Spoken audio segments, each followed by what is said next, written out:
Hello there, foolish mortals. From behind the L line, this is the Tramtober'verse. My name is Kirk, and today I'm joined by the Fredless Horseman and Haunted Harris. Ahoy there! Our Trammin'verse topic of terror is Halloween Haunts 2025.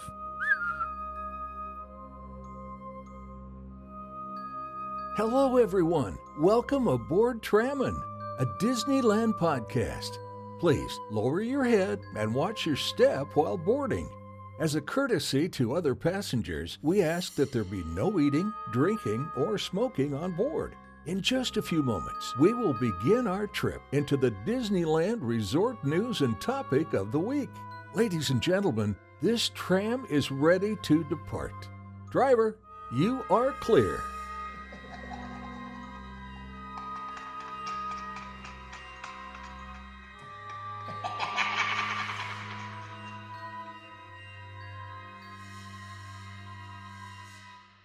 Welcome back to the grand finale of Tramtober, everyone. Happy Wednesday. We are your ghost hosts, Kirk, John, and Freddy. What is up, guys? Hey, everybody. We got to get John a little more comfortable here. Okay. John, Yeah, this isn't a job. I know. all right? I know. You're just I just don't want to chilling. mess up. That's my problem There's every nothing. time. Here's the thing. The only person who messed up was Freddy a little bit earlier in the intro. Yeah. And that's okay. The Yeah, only it's thing fine. you can mess up is the intro, and everyone always messes up the outro because I forget to put in the notes like, Yeah. all right, here's your cue to... Last time you were. or Kevin Perjurer forgets to use the live Google Doc and prints it as a PDF for some reason. That's And wild. he's like, oh, there's like more stuff in there? I'm like, yeah. Shout out Kevin Perjurer. I'm just busting your chaps. Remember when you were like, He's almost done with this almost Yeah, I 5-hour know. documentary. Hey, for the outro, just say something, but don't say what I say. And then I said something really close to what you said. Yeah, Freddy always hits him with the see you real soon. Yep. So Every time. yeah. So let's clean up this mess just a little bit with mouse creeping. No, forgot to change the thing. See, no messing up. Mouse creeping. Hey, if this is your first time here, welcome aboard Tramtober, where we talk about the Disneyland Resort through and only through our spooky eyes. But this is the Trammin'verse, where we talk about the extended Disney universe and beyond. Listen to full episodes every Wednesday or topic-only uploads on Big Thunder Thursdays. If you enjoy the show, like, subscribe, comment, and review us wherever you can, including Spotify, Apple Podcasts, and of course, Rain's favorite, YouTube. Follow us on Instagram at Trammin Podcast and write into the show at trammin.com/ask. If you want to chat with us on Discord, ask us how. Our email address is on trammin.com/ask. You can find all these links and lore on trammin.com. You can find a link to tikikingdom.com, where Rain, the normal co-host, sells very cool tiki-themed shirts. And you can go to bubblinas.com, BUBBLINAS.com, for some really good sourdough bread. Karen S., thank you again for another big order from Bubblinas. I heard. Shout out. So, without further ado, it's time for... Kev's concoctions with Kirk and Friends. Rain. All right, so my brother Kev likes to concoct things, and you guys ended up with this concoction because Rain doesn't like ginger. This is ginger beer, but not beer that is ginger, just actual ginger beer. So he fermented. Stop! You can't drink it yet. He was just smelling it. I swear I saw him sip it. No, I smell don't it. think so. That's how you enjoy these things. So he made ginger beer, as one does, with a bunch of like sugar, water, ginger, whatever, and let it ferment. And it gets a little bit alcoholic, but not really. But this is how you make Moscow mules. He did say, like, if you have vodka, just throw it in there. But I don't know if we're going to make Moscow mules right now. So for now, cheers to the end of Tramtober. Cheers. Cheers. All right, let's give this a shot. Mine is so like milky because I didn't sift it correctly. Okay, it's pretty light. He says it's a bold. I don't know if it's bold, Kev, but it's okay. No. Balanced ginger beer fermented with special Norwegian yeast offers a light seltzer-like sweetness with bursting aromas of ginger and lemon. It is bursting with lemon and ginger. Oh, for sure. Oh yeah, it Yeah, is. it's know very what? flavorful. Let me see. You know what? I actually like burning, searing ginger, but this is more lemon than ginger. I think. Yeah. Yeah. And mine even has like some of the gunk in it. Ooh, yeah. So it is good. It's like a funky lemonade, I'd say. A funky lemonade. Yeah, definitely a little funky. lemon. So Yeah. thank you, Kev. So, John, second part of your gift. Give me a second. It's under that box over there. I didn't put it in the box for you. Oh, No peanuts this time. nice. Oh yeah. So I don't normally like to qualify gifts. I really, really wanted to get you the Guardians one This because is you wanted awesome. it. The Guardians one is gone. They only have the polo, and I'm like, I'm not gonna buy John a polo. Oh no, worries. So, dude, I texted August. I was like, August, does John like Captain America? And then I asked you on the show, and you basically hate Captain America. So I, I don't hate Captain America. so I didn't buy I would you choose Captain America. over Iron And Man. I'm like, how does John feel about Superman? He went to see Superman, but I wouldn't say Superman guy. And so they Yeah. were like, You oh, work you're your way better down. off with Avengers. I'm like, all right. I realized after the show, I was like, all I did was basically answer that I like Rocket and Bucky from the MCU, when really there's so many characters that I like, even across like. Well, they comics they from didn't have DC other and- Marvel characters. Like, Nah, it only goes is so the far. one. So no, I love it's still this. a great This is shirt. awesome. I Yeah, think it's that's great. that's a good color for you. For those who obviously you guys can't see, Right. it's We didn't tell Rain anyone. Spooner, Marvel, and I Avengers see- Assemble. Yeah. Yeah, I see Thor, Iron Man, A great shirt to wear to the Falcon, opening of Avengers Widow. Infinity. Yeah, Effect. you and Freddy can match. There you go. yeah, this is awesome. Campus awesome. Bros. Happy birthday again to John. Sorry, I don't have a copious number of shots for Oh, you. and thank you That's for good. everyone who wrote, like Tram Fam that wrote into me and said happy birthday too. I appreciated that. Thank you. You guys are all the best. So, without further ado, we're not going to do haunted headlines, but we'll do a quick little news update. Freddie, Yeah. you got a little something. This isn't a regular episode of Trammin', so Yeah, absolutely. So first, I did want to give a little shout out on the Parks blog. There was a little announcement of a new clothing line that's coming in. And let me see what the name of the gentleman is. But he's the current voice of Mickey Mouse himself. And he did an entire which sort current of voice? There's like It's 10 Brett, current isn't voices. it? Brett. Brett. Yeah. Brett And he's Iwan? done. Yes, exactly. That's his name. And he's done a series of like art posters in the past that were national parks with Mickey, Minnie, and Pluto hiking through them. And now there's an entire clothing line that's dropping at in Grizzly Peak on the 31st, on Halloween itself. And it is very Kirk coded. So you can find that on the Discord with the photo of the green jacket and everything like that. But it is very much national parks, sort of 1940s, 50s design. It's great. So what's funny is there are two voices to Mickey Mouse. This is classic voice, but then there is the Mickey Shorts voice, which is the guy from Silicon Valley. So the voice on, it's Chris Diamantopoulos or Diamantopoulos. I don't know. You guys have seen this, right? Anyone watch Arrested Development? He has face No. blindness. In that. But so this is the voice of Mickey on Mickey and Minnie's Runaway Railway. I thought it was all Brett. That's No. crazy. Yeah, that's wild. So yeah, he does this ridiculous Mickey Shorts voice. So that's where they got him. So, but I think Brett Ewan does like The parks? okay, I think he's like the new Kingdom Hearts voice. Oh. So like because So, like, Wayne in other Allwine media? died before. Wayne Allwine, is that his name? Mickey It's like Mouse. I think it's IWAN. No, before. No, before the other, there was a Oh. guy before. him. So yeah, and he was married to Minnie Mouse. Yeah, I Yeah. know that. So he passed away Mm-hmm. before Kingdom Hearts 3. And I think even before a couple other Kingdom Hearts. Notice how Mickey sounds a little different? Oh no, I know. So that's Brett Ewan. Okay. So they had Chris Diamantopoulos do like the silly Mickey voice. That's crazy. This whole time I thought Brett was just doing everything. No, Mickey. yeah, the short, because you notice the shorts, he sounds like super weird. I've never seen him. Really? No, I've never. Okay, seen you know him. he sounds But weird I on the should ro- have So in the noticed on shorts, Runaway Railway. in the shorts he almost has like an accent sometimes.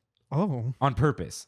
Like Mickey Oh. does like this like there's like a Night Before Christmas one, and he does the whole thing in like a weird British accent. Oh. And like Oh, even that interesting. like, oh no, you know, like I can't do it because it's such a yeah. That I think is Track switch. yeah. Let's see, Chris, DM. Let's get that runaway train. Yeah, he's Greek. Verse Brett Ewan. Okay, let's see. Let's see what we got. Yeah, new series of shorts is him. Okay. Oh, okay. So I guess when they were producing, this is someone saying he remembers reading somewhere. So This is a second-hand account. Third-hand. so I guess when the shorts were in like early stages of production, Wayne Allwine had just passed away, and they were doing a different personality and of Mickey, and Brett Ewan's take wasn't what they were going for. So it was just like, because the shorts are like mischievous Mickey. Yeah. Which is how Mickey started out. Yeah. So they went for like this funky little voice, Mhm. but then like, oh, the Mickey Mouse in the parks, Mickey Mouse on like if they do a special or video games, I guess, is Brett Ewan. So Brett Ewan is like the voice of Mickey Mouse as people know Mickey Mouse. Okay. But Okay. Chris D is just like, this is like this wacky Mickey Mouse who causes trouble and almost kills his friends multiple Yeah. times. So, For kids. yeah. Nothing like almost killing your friends. Guys, okay, dude, you got to watch the game night episode. Oh my Okay. God. Do you know what I'm talking about? I Freddy? don't know. I don't think so. This I've is seen a Keyblade makes an appearance No. in one of the episodes. I wouldn't know which one. Oh. Game night is the one where spoilers for a Mickey Mouse short that came out like 10 years ago. He invites everyone to game night, and then they do a race at the end, but like the world is splitting apart, like Earth, and Mickey is like hanging on by a thread, and Donald has like this like flashback thing of all the times he loses, and Mickey's asking Donald to save him, and Donald thinks of what it would be like if he was the winner. Yeah. And then he does like this. After all, there's like this moment where he says it was all started by a duck, and he says it in the Donald voice. Okay, I remember this. But it's Walt Disney's face moving up and down like the South Park Canadians. Yes. And they're just like, yeah, we're just doing this. And where all Donald started by contemplates a letting duck. Mickey Mouse die. And, dude, I saw this Oh, God. on a Twitter video 10 years ago, maybe. Yeah. And then I told Kimmy about it. And she's like, I know what you're talking about. But no one has like, no one watched these shorts. No. So we watched maybe like 10 shorts looking for this. Anything that had to do with games or sports or whatever. And then we found Oh, game God. night. And it's amazing. But Mhm. yeah, Donald contemplates killing Mickey Mouse Sounds or awesome. letting him die. That sounds And awesome. then they like desecrate Walt Disney in the Beautiful. same. Yeah. Yeah. Good stuff. You got to have that to balance out the reverence for Walt in One Magical Life.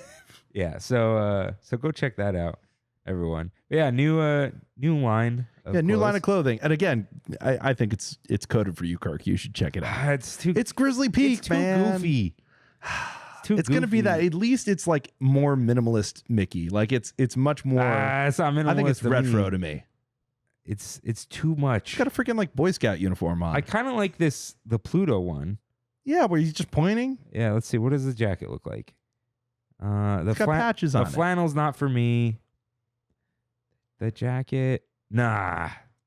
What's going on back there? Expedition Mickey? No, too much. It's freaking embroidered outline of Mickey Mouse in his Nah. little costume. Dude, I like my Grand Californian jacket. That's Yeah, he's that's got what he I wants. want. Yeah, All I got right. what I want. Anyway, I was like, that's fun and rustic. The other Dude, piece of news oh, that sorry. One last thing. When Yeah. it said like designed with, I'm like, is Bobby Hundreds finally in the game? No, not yet. Not yet. Still waiting for that. I don't even know. Are they officially going to be like, it's Bobby Hundreds? He's relaunching everything. He'll probably say something. Hopefully. They'll let him say it. Yeah. I don't know. All right. Well, the actual piece of news that I did want to talk about, and this just broke today, Theme Park IQ posted that Disneyland has filed a confidential demolition permit for DCA, likely for Coco. And then Scott Gustin retweeted saying, confirming this permit is for the initial site prep work for Coco. Disney previously said work will begin backstage this fall. I have a question about this. Yeah. it is likely the parade building's going away, right?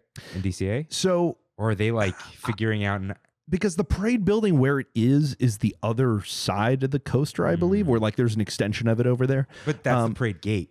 Yeah, the gate is going to be gone for sure. So even if they kept the parade building around, the parade route would have to be rerouted through this entry land, which does not make sense based off the concept art. The concept art makes it seem like no more parades in California Adventure, which I think is the direction the park will go in, just based off of having all of these festivals running year round. You're utilizing the corridor for other things. They can still do performances on the corridor, just not large floats. So, is that what this drone testing is for? Could this be DCA? It could be, but like with World of Color, you already have. World of Color doesn't need it per se. It could use it, but I don't. But like something like Oogie Boogie. So this is what I was thinking. Oogie Boogie Bash, money-wise, hard sell. And we'll talk. I mean, we're kind of in the topic now, right? With like I'm just talking about it. It's Trammin'verse. Yeah. We do whatever we want here. It's a hard sell with money. So like when people are like, "Is it worth it?" I'm like, if you're asking that question, you probably don't want to go. Yeah. Not like, not the if you're asking you can't afford it. No. If you're asking, should I pay for this? Probably not. So I think like they're going to take the parade away. And that's one of the main draws of Oogie Boogie. They can't, I don't think they can do World of Color during Oogie Boogie because the entire park is going to be there for that. Whereas regular World of Color, 1/5 of the park watches it? You know, so like everyone else, like I'm going to do rides. And I know that they could do 2 shows just like they do 2 parades. So will they do like, here's a drone show. You could see it from a bunch of places, you know? I also wonder if the Halloween party is going to move back to Disneyland when all of these new things are coming online. With construction. Because when you have construction, plus you're going to have Pandora, Infinity Defense, and Coco coming online, you have this one park that's going to be heavily, like everyone's going to be wanting to go there. And you put a ticketed event in that park, it's just going to be blocking out your demand in terms of that. Like you're already going to have demand met there. You don't need the ticketed event. Whereas Disneyland has nothing new coming online. Yeah, but like Galaxy's Edge, dud. Avengers Campus. Galaxy's Edge, but you put some horror stuff over there. You can do the undead stormtroopers. No, I mean, like do a bunch of stuff. That was supposed to be like the second coming of crowds. It wasn't. No. Avengers Campus was like ride reservation only for like 4 days. And then they're just like, oh, no one cares. No. Let them in. I don't know if Avatar will probably be bigger than Avengers Campus because it will be more of like, hey, you have to see this. Where Avengers Campus was, we don't know what this is. We want to see it. It's Marvel. And then it was like, oh, who cares? And then, Galaxy's Edge. I think the reason Galaxy's Edge was a dud, they scared everyone away, just saying how busy it's going to be. Plus, everyone who really wanted to see it went during the preview period. Yep. And the only thing that wasn't at the preview wasn't there at the opening, Rise of the Resistance. And a lot of people, including myself, did 2 previews. So you saw Smuggler's Run, and then you did Oga's the second time, or vice versa. So I don't know if like that would be a reason. I think construction could be a reason. Construction is very clearly a good reason. And then secondarily, it gives you that opportunity to have a refresh show. You move the parade back over to Disneyland. You do new nighttime fireworks with the drone show, which is what I anticipate is going to happen, as that's what they've done to all the international parks. I think the thing of note and the reason you're seeing, and this is kind of, again, not something that was in the news here, but yes, they've been doing drone show testing here in California on top of where they have their ranch for all the horses. And so some eagle-eyed, people have spotted those drone shows, and it looks really a lot like Fantasmic. I was going to say, like it is. We talked about Fantasmic possibly going away or changing. Yeah. Now, like I think that this would be a very clear evolution of it. Yeah. Like you would be relaunching Fantasmic, but with this giant drone show. The real question of where you're going to build that platform to launch all of them, either you'd have to build it on the island as a new piece of infrastructure, or you'd have to get rid of the garage in Galaxy's Edge and use that area and build it into a platform for launching drones. But those that's would like be your in two between options. lands. I don't know if they're. It just is in the right spot for you to be able to have a flat platform. Like that's what you need. I think there is some sort of weird California thing with drones, though. Yeah. because drone shows are really big in other states, and we have them. Like over the ocean in Laguna one time? Yeah. Over like Long Beach. Well, and that's the thing. If you run it over rivers of America, or as you were saying before, the Paradise, Bay, Yeah. those are going to be areas where you can run a drone show because it doesn't go over guest areas. And if Yeah. it does, you can block off those guest areas. Same exact situation with Phantasmic. The castle, like if you're launching those drones, it's actually going to be behind the park on top of most likely the runaway railway building, because that's the longest like flat surface. You build a platform on stilts, you launch from there. That works. And who knows how long this is going to take. But if they're doing this testing and it's this far along where you pretty much have a video screen in the sky. Yeah. It's like, I anticipate this getting announced relatively soon, probably premiering, maybe not next year, but the year after that. Only next year if they have nothing else to go, nothing else for it. Because that's kind of one of those things too. If you're in the middle of construction and you have nothing new coming online, a nighttime spectacular, a new show, a refresh of one of those things is a reason to come back to the park. Yeah. Yeah, so we'll see. Anyway, Coco is definitely happening sooner rather than later. They're going to get started on it this year, which is crazy.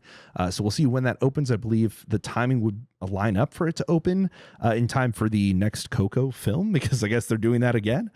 So, there you go. When Synergy. does Coco 2 come out? Pretty sure 27. Oh, really? Huh. Yeah, maybe 26, 27. I'm pretty sure.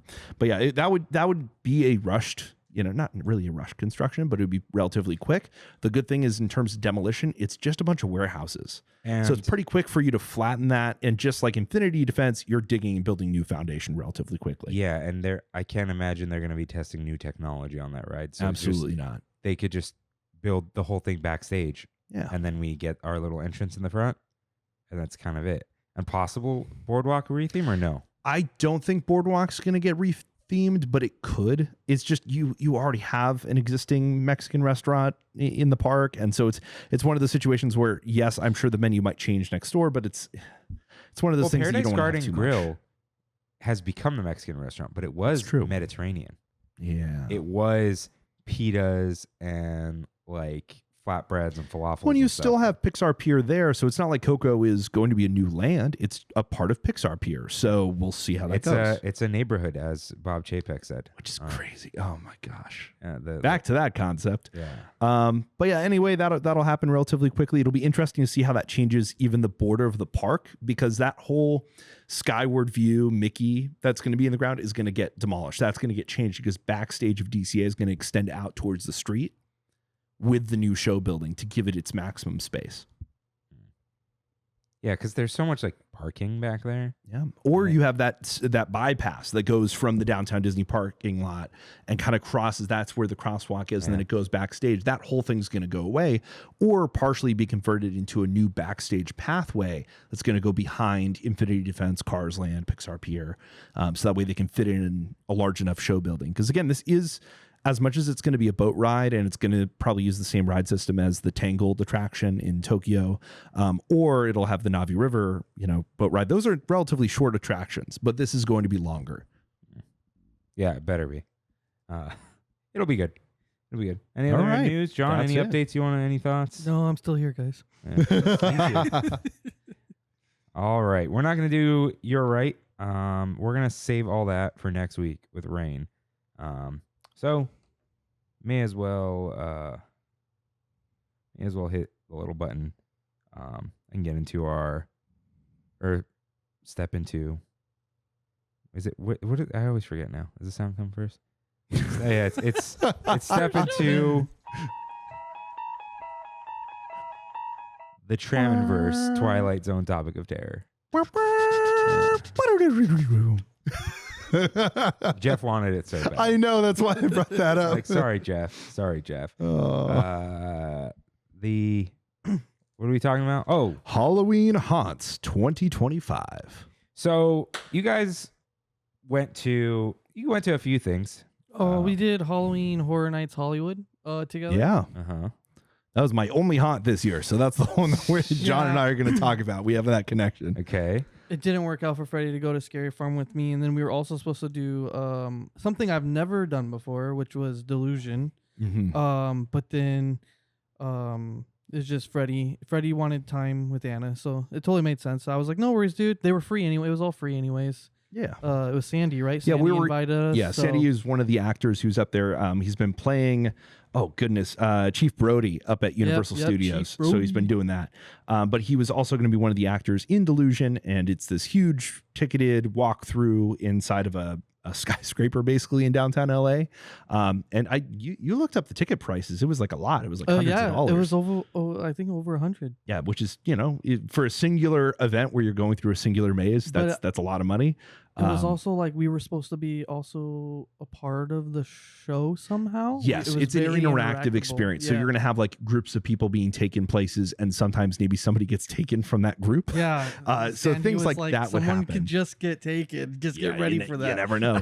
Which like, is crazy, and all that's part of the fun. But yeah, we just couldn't make that event happen. But LA is really Southern California is a capital for haunts. Oh yeah. Which is something that's definitely going to get highlighted today. You can thank Knotts. Well, we'll talk about Knotts in just a moment. So, but starting out with Halloween Horror Nights. I want to read Sebastian's writing. Halloween Horror Nights. Good. We'll start there because you guys both went. So we went together. Get both you in. Hey, what's up, boys? I know you guys are talking about some of the haunts around SoCal, and I had to put in my 2 cents.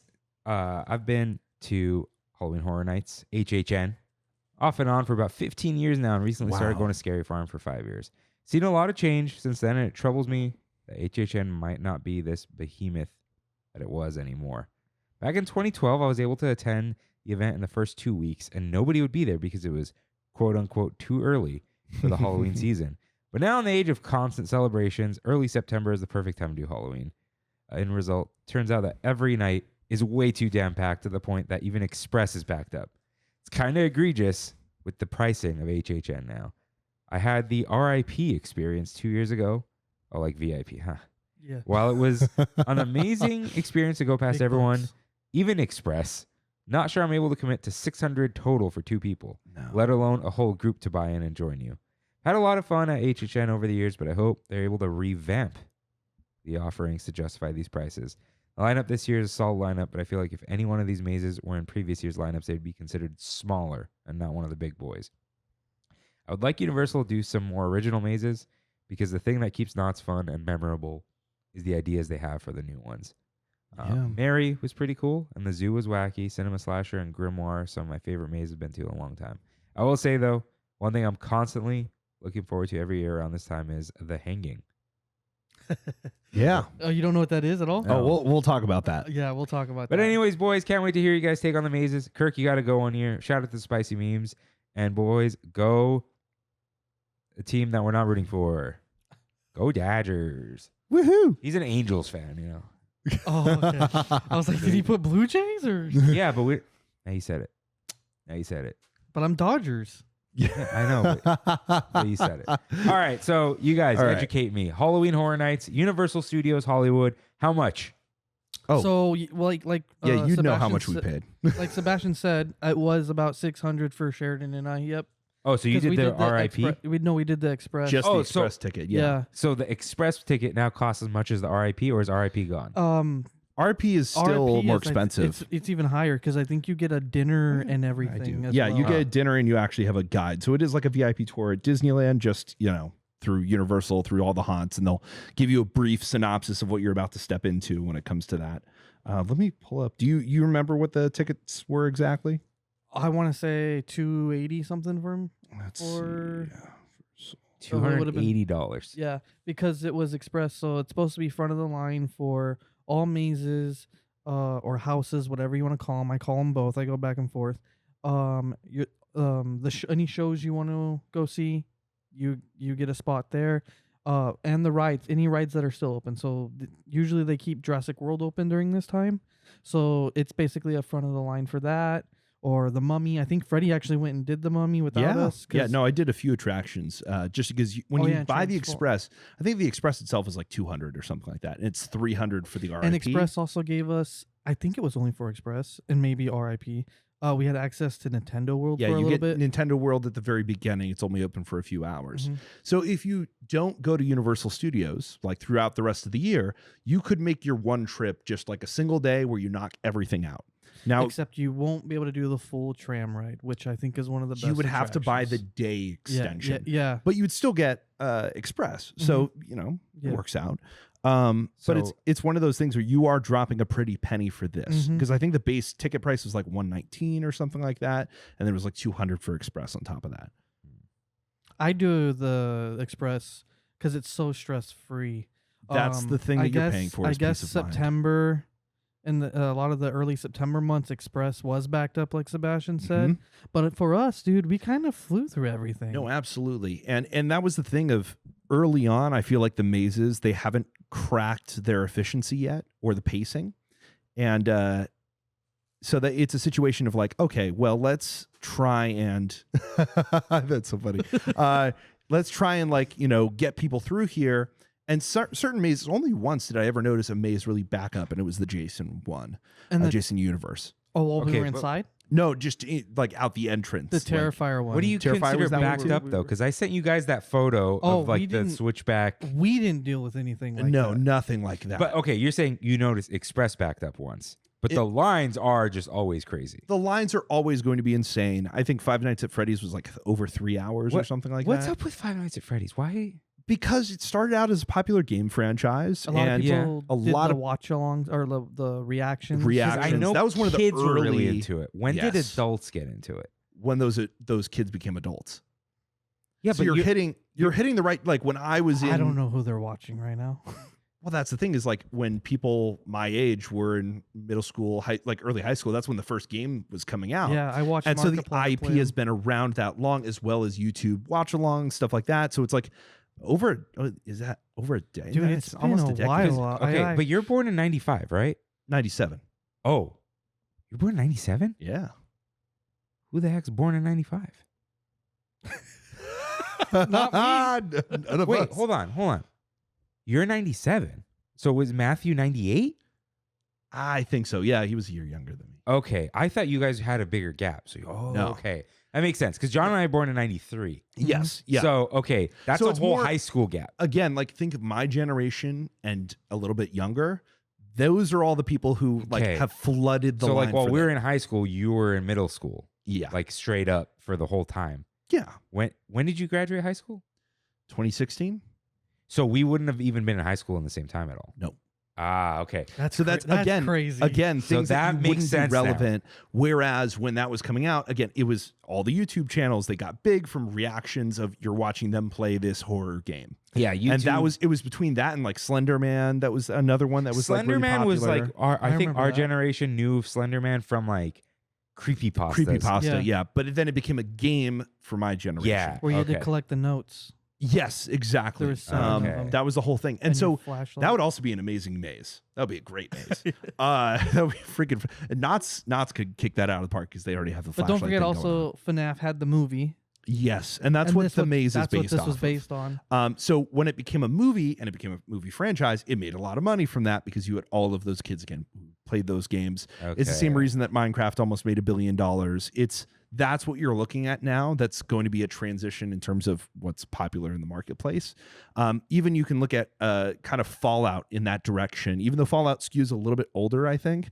It is much still, older. Fallout older than us. Yeah. Than John and I. But that's still a franchise that now yeah, is yeah. off of that boom of video games moving into film and television and now horror mazes. Last of Us, again, an example, even though that's more recent. Also, Five Nights at Freddy's was involved with Blumhouse, and Blumhouse Yep. and Universal get along very well. Oh, absolutely. I they mean, do. Megan, the newer Halloweens. So, John. Were you a Five Nights kid? No, So you're like more recently like, oh, this is cool. I fell off literally after the first game, and then I maybe watched a video here or there just to see what the lore was. Is the original creator out now?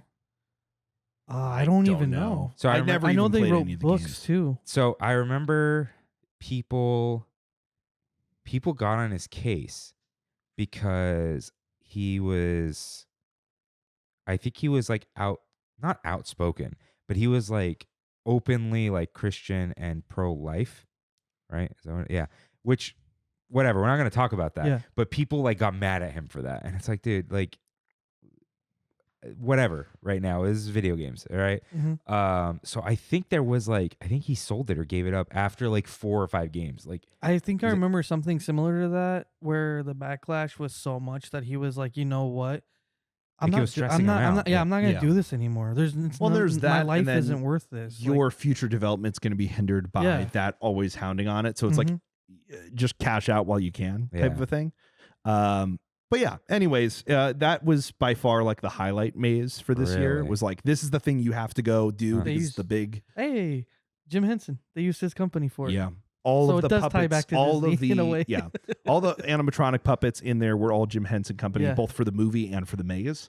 That's so interesting. I had no idea. Which was spectacular. And that's we'll get into my rankings, but that was why that maze in particular I marked as the top one, because it was the most impressive to me in terms of that immersion, in terms of the spectacle of the maze. And that's the whole thing, is when you go to these things, it's I view all of it as walk-through attractions. Yeah, I was gonna say, for people, because I've been to Knott's Scary Farm, I think at least once, maybe twice. Explain the concept of a maze to someone. 'Cause it's not a maze. There's one path. Yeah. It's a walk through. If it's done really well, I like to call it set piece to set piece. But you can go through mazes that aren't done that well, and this is a big negative for Universal. Everyone calls them the black hallways, Mm-hmm. where there'll be times where it's like, where did all the creativity go? And you're just in a black hallway that has a black cutout for someone to come out and scare you. Black walls, black Black wall- curtains, and you So- that was the big thing, that one of the mazes this year that was supposed to be that big spectacle was Fallout. And it was a letdown for both of us. And it was a letdown for both of us. Mostly for me, it was the first maze we went into because it was the nearest to the entrance. And I was very much on hyped for this. I love the show. I love the idea of the games. We were raving I love when the we world. walked in. We were like, Fallout. So excited for it. And going in there, every transition was rough. It's we're going to go from one set piece to black hallways and then to another set piece, instead of having theming in between, which by contrast, you go over to the Monstros maze, which is always going to be Latin American horror and monsters. And it's all themed as if it's like a casita, like a traditional Pueblo, house. And so you have the walls transition from scene to scene. And what was as cool they about the would. transitions also is because this house was based on multiple monsters, like you said. Yeah. They would have a picture or a description with a picture of, okay, this is where you're going now. This is Yeah. the next monster you're about to encounter. You're entering their domain now. Whereas It's telling you Fallout the was history, yeah. a lot of it was so sudden, where it was like, I don't even know what part of the show we're in. It was It took you a little bit to figure it out. moments from the show that they were like, all right, and we're going to do this moment now. Now we're going to do this moment. And sometimes it worked and sometimes it didn't. You could tell that it was forced, and that there wasn't, for as much budget as they had, there wasn't enough put into It creating that actual transition and theme and flow. It felt really rushed. And it's the whole thing of, okay, I need to fit this IP as an advertisement from Amazon Studios into my park, not it's a Fallout maze and I get to do whatever I want with that IP. You know what it honestly felt like to me? It felt like that was probably the maze they got green light last, and it was very last minute that they had Yeah. to try to squeeze stuff in to get it done. Especially with approvals. Yeah, I Like- I can understand that, but it was definitely the most hurt this year from a development standpoint. Because I also That's remember the you're whole thing. saying, "Oh, I wonder if we're gonna get Mr. Handy," which is the robot Yeah. in the show and in the games, and he was just a screen, It's literally just a freaking screen. screen with the shadow of him chopping somebody up, and you're like, great, And this is not why you go to. And then these they had a mazes. scare actor playing Lucy, the main character, and she just runs away into a black curtain. Yeah. And I was like, "Oh, is she The going to scare go- is her running away. Yeah, I was like, is she gonna go zap him now? Is that what that was supposed to be? And the maze only makes any amount of sense if you've watched the show, and if you haven't watched the show, the maze doesn't make any sense. Oh, people are gonna be like, "What? Yeah, what, what was even that?" was that? And that's my whole thing. When I go to HHN is the big IP houses. That's where it's like you've seen it on the big screen, you've seen it in advertisements Yeah, or whatever. that's why Here's I the go. big popular entertainment. You go to Not Scary Farm, they've developed it all themselves. Mhm. It's all consistent internally because they're each their own stories. When I go to HHN, it's I've never seen these movies before. How are you going to tell this story so that I understand what's going on? Like your creativity in the themed space has to be of the theme park and of the art itself, not just because I've watched the movie. You know, if I have had to see the movie in order to understand what the experience is, Then you didn't failed. do a good job storytelling. No, you period. failed, because it's like I didn't pay for, like, what, these are 10 different movies. It's like maybe not everybody's seen all that stuff, but I paid for this night. I paid $300. Yeah, there's I many better be times where I've entertained. been, Yeah. and I've been many times, just like Sebastian had said, not nearly 15 years, but I think 12. I've been going, I think I've only missed 2 since maybe 2011. I've maybe missed 2 up until now. Yeah. Scary Farm, I've been doing that for like a long time, Yeah. maybe also 15 years. But no, it's just like I go through these mazes. I do love when they do the moments and stuff, because then it's like, oh, they did the thing. But like, I didn't get that at all with Fallout. Like, other than the Yao Guai. The Yao Guai was the coolest thing in that maze, which, for those who don't know, the Yao Guai in Fallout is a mutated bear. So Fallout is, nukes were dropped all over the world, so like creatures are all mutated and stuff, and a Yao Guai is a mutated grizzly bear, so it looks all gross and stuff. And I don't think it was an animatronic. I was pretty sure like it was a an puppet-like animatronic, thing? because Yeah. it seemed more animatronic than It puppet. looked very highly detailed. It was. That was the one thing honestly, I was very think impressed out with. of anything in HHN, that was the most impressive He had, like- singular He had like thing. drool even. Oh yeah, coming yeah, out you of know, his, you got it's all viscous and wobbly and everything like that. Very impressive. But that it's the type of thing of that was the only reason that in the end, Fallout was the bottom of my list the whole night. Mhm. And at the end, you look back and I'm like, but that was impressive. You did put effort into that. You put into effort into some of these moments, and that worked. So I'm going to give you a little bit of props for that, because there's some experiences that it doesn't matter. They clearly put no effort into. And we'll get into that in a moment. But in general, just talking about vibes, Universal Studios, it is packed to the brim. There are people everywhere. It is very crowded and can become very claustrophobic very quickly. Yeah. At the same time, it is also very much a party atmosphere. The The music is all the way cranked to 11. You There's got fire going off. Yep. That's the entrance into HHN is I always great. see- That way. Everyone's got alcohol in their hands. Oh yeah. I see Universal as somehow the more mainstream one, Mm-hmm. where That like makes sense because of the Knott's- movies and shows. Knott's is more like, I think, less LA people, Yeah. more just like, not even like Orange County. San Gabriel Valley is like, so I grew up in the San Gabriel Valley. Everyone went to Scary Farm. Some people went to Horror Nights. Everyone was all about Scary Farm. So I think Universal's like, oh, it's Universal Studios. It's like a theme park. Mhm. Where Knott's is a theme park, but like most people don't have Knott's passes. The people who do are like really local. They're like, oh, we go there to eat with my family because Yeah. it's $100 for a year of food, you know? Like, so I kind of mainstream Halloween events bring out some of the worst people Oh yeah. because they're like, they think they can act like the characters in Oh, I Halloween hate that. movies. I hate Where that. it's like, I could just be a jerk and scary and mean. And it's like, no, dude, you're a guest here. They're supposed to do that. Yeah. I had a cousin try to scare a scare actor, and they didn't even flinch. And then the guy stopped and went, and that's why you had to pay to get in. Yeah. Good comeback. But I would say, like, there's something about when, yes, it's a theme park and it's like a true, you know, it's a theme park. It's a big thing. Yes, it's squeezed onto a studio lot, but like you're in a space that makes sense for what they're doing. You have all the Hollywood set builders who are able to contribute to it and kind of make a lot happen. And that's pretty cool. But I think in the end, it's like, yes, it's that party atmosphere. Yes, there's crowds. Having Express, that was also part of it too, of like, you have that peace of mind that I'm going to get out of this crowded walkway and I'm not going to stand in a maze of 1,000 people waiting 3 hours. Exactly. I'm just going to walk up, and maybe the longest I waited, we waited 20 minutes for something for Terrifier. I think it was Terrifier was the longest. We didn't one. even wait that long for Nope. Five Nights at Freddy's. We walked Nope. right in there, Yep. and that was the longest line of the night. That's Yeah. crazy. I love Yeah. the Express just because I tell everybody, I say it's very peace of mind. It's you don't expensive, have to but it's get there worth it. right when it Yeah. opens. You don't have to rush. It's worse than eating. Disney. It's way worse than like when you're at Disney and you feel the pressure to like Like the pressure to buy Express is much higher than it is for you to purchase Lightning Lane at Disney.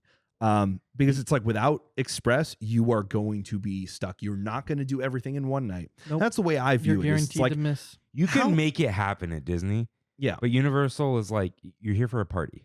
Like it's a few hours and then goodbye. You're not coming back. Well, and that's the other thing is we did all of the mazes in one night. People don't get to do that if you just buy the entrance ticket. You're not going to. You did all the mazes and a couple rides. And several rides. Yeah. The only one I didn't do that I wanted to do was Forbidden Journey. It's like, all right, cool, whatever. Would you say that's a mistake on their part? Like not being able to do everything? I think it's just because the event is so oversold to a certain extent. Yeah, I mean, like, you're handling your capacity? They're overselling because this is the moneymaker. So the way the haunt industry works is it's so big that it pays for the park operations. Like Halloween Horror Nights, it's almost pure profit at a certain point. Like you're selling so much at ridiculous prices, you're just like covering the year's expenses. The whole theme park operation's paid for, so now it's all profit. So that's the reason that like they put so much effort into it, but also over time they kind of try and pull back, and then people notice and complain, so then they had to put more effort back in. That kind of ebbs and flows with time. That's why certain years are like, this is a great HHN year, and then other years it's like, man, some letdowns here. Oh, this didn't work out so well. And then like Knott's Scary Farm, the reason they put so much effort in that, the rest of the year they're not making as much money, but this time pays for the rest of the year's operation. This is their Mother's Day. Yeah, for flower shops. Like I they literally do make all their money on Mother's Day and Valentine's Day. I seriously think Scary Farm makes way more money just in the haunt season alone than they do for regular Knott's Berry Farm the rest of the year. Well, like maybe like Knott's has, I think, an also younger audience during Scary Farm. Because I remember like I went as a camp counselor, and because our summer camp, we would be like summer camp would end. It was just 1 week. And then be like, all right, see you at Scary Farm. Because we'd invite like the same mailing list of kids. Because sometimes they had like youth group stuff that I wasn't really a part of, but they'd hit up all the counselors and be like, do you want to chaperone? And take the kids through the mazes. And they were all like middle school kids. And like you guys were saying, like HHN is, I'm sure there's middle school kids there. But it's a lot of people like going on their Halloween date night. And then they're going to drink. So it's like, yeah, you have like this older clientele. So every physical person is spending money and is possibly drinking. And you're just like, you don't have to give them anything. They don't care about the magic of the movies. They're just at horror nights. They want to do scary Well, things. I think that's the other thing too, is that, HHN's catering to an older crowd slightly. And they still have like, in terms of incidences that happen in the theme park, Knott's has a lot more issues to deal with in terms of it's the crowd and the people who are visiting, versus HHN. I feel like there's a police officer like every 50 feet. Like there is a lot of security that they put on those Halloween nights just because of how crowded it is and how wild people can get because of the alcohol. Like literally everybody has a drink in hand. These drinks are expensive. They tend to actually be lower ABV than anything else. Like they're not necessarily the best quality of beverages, but they're like, we're going to make you pay $20-$25 for this drink with one shot, and it's one of those things though, that the prevalence of alcohol compared to Knott's Scary Farm is kind of part of how HHN becomes this party atmosphere, and everyone's hyped up on this. They're all going through. They do the whole like bar scene above Jurassic World too. It's like a club basically. No, absolutely. And good luck getting in there. I don't know how people do that. You wait an hour to get in there to have your subpar tacos and like. I'm sorry, I'm not cocktail. waiting an hour for anything at these. I'm trying to get. No, there was like an hour line if you wanted to get the pizza from Five Nights at Freddy's. No, thank you. And I think that again, it's like, this is why you paid for Express. Exactly. This is why it's like, get this thing done, get it out of the way so you don't have to come back. I can't imagine, if I lived next to the studio, sure, maybe I'd get the frequent fear pass and I'd come a few different nights, and every night I'm going to do one maze and knock it out over time. But like, I don't have the time to dedicate to that. Like, my time is more worth it to just, I'd rather spend money than time here. Also, if we didn't get the Express Pass, I think this should be considered for a lot of people too for Express.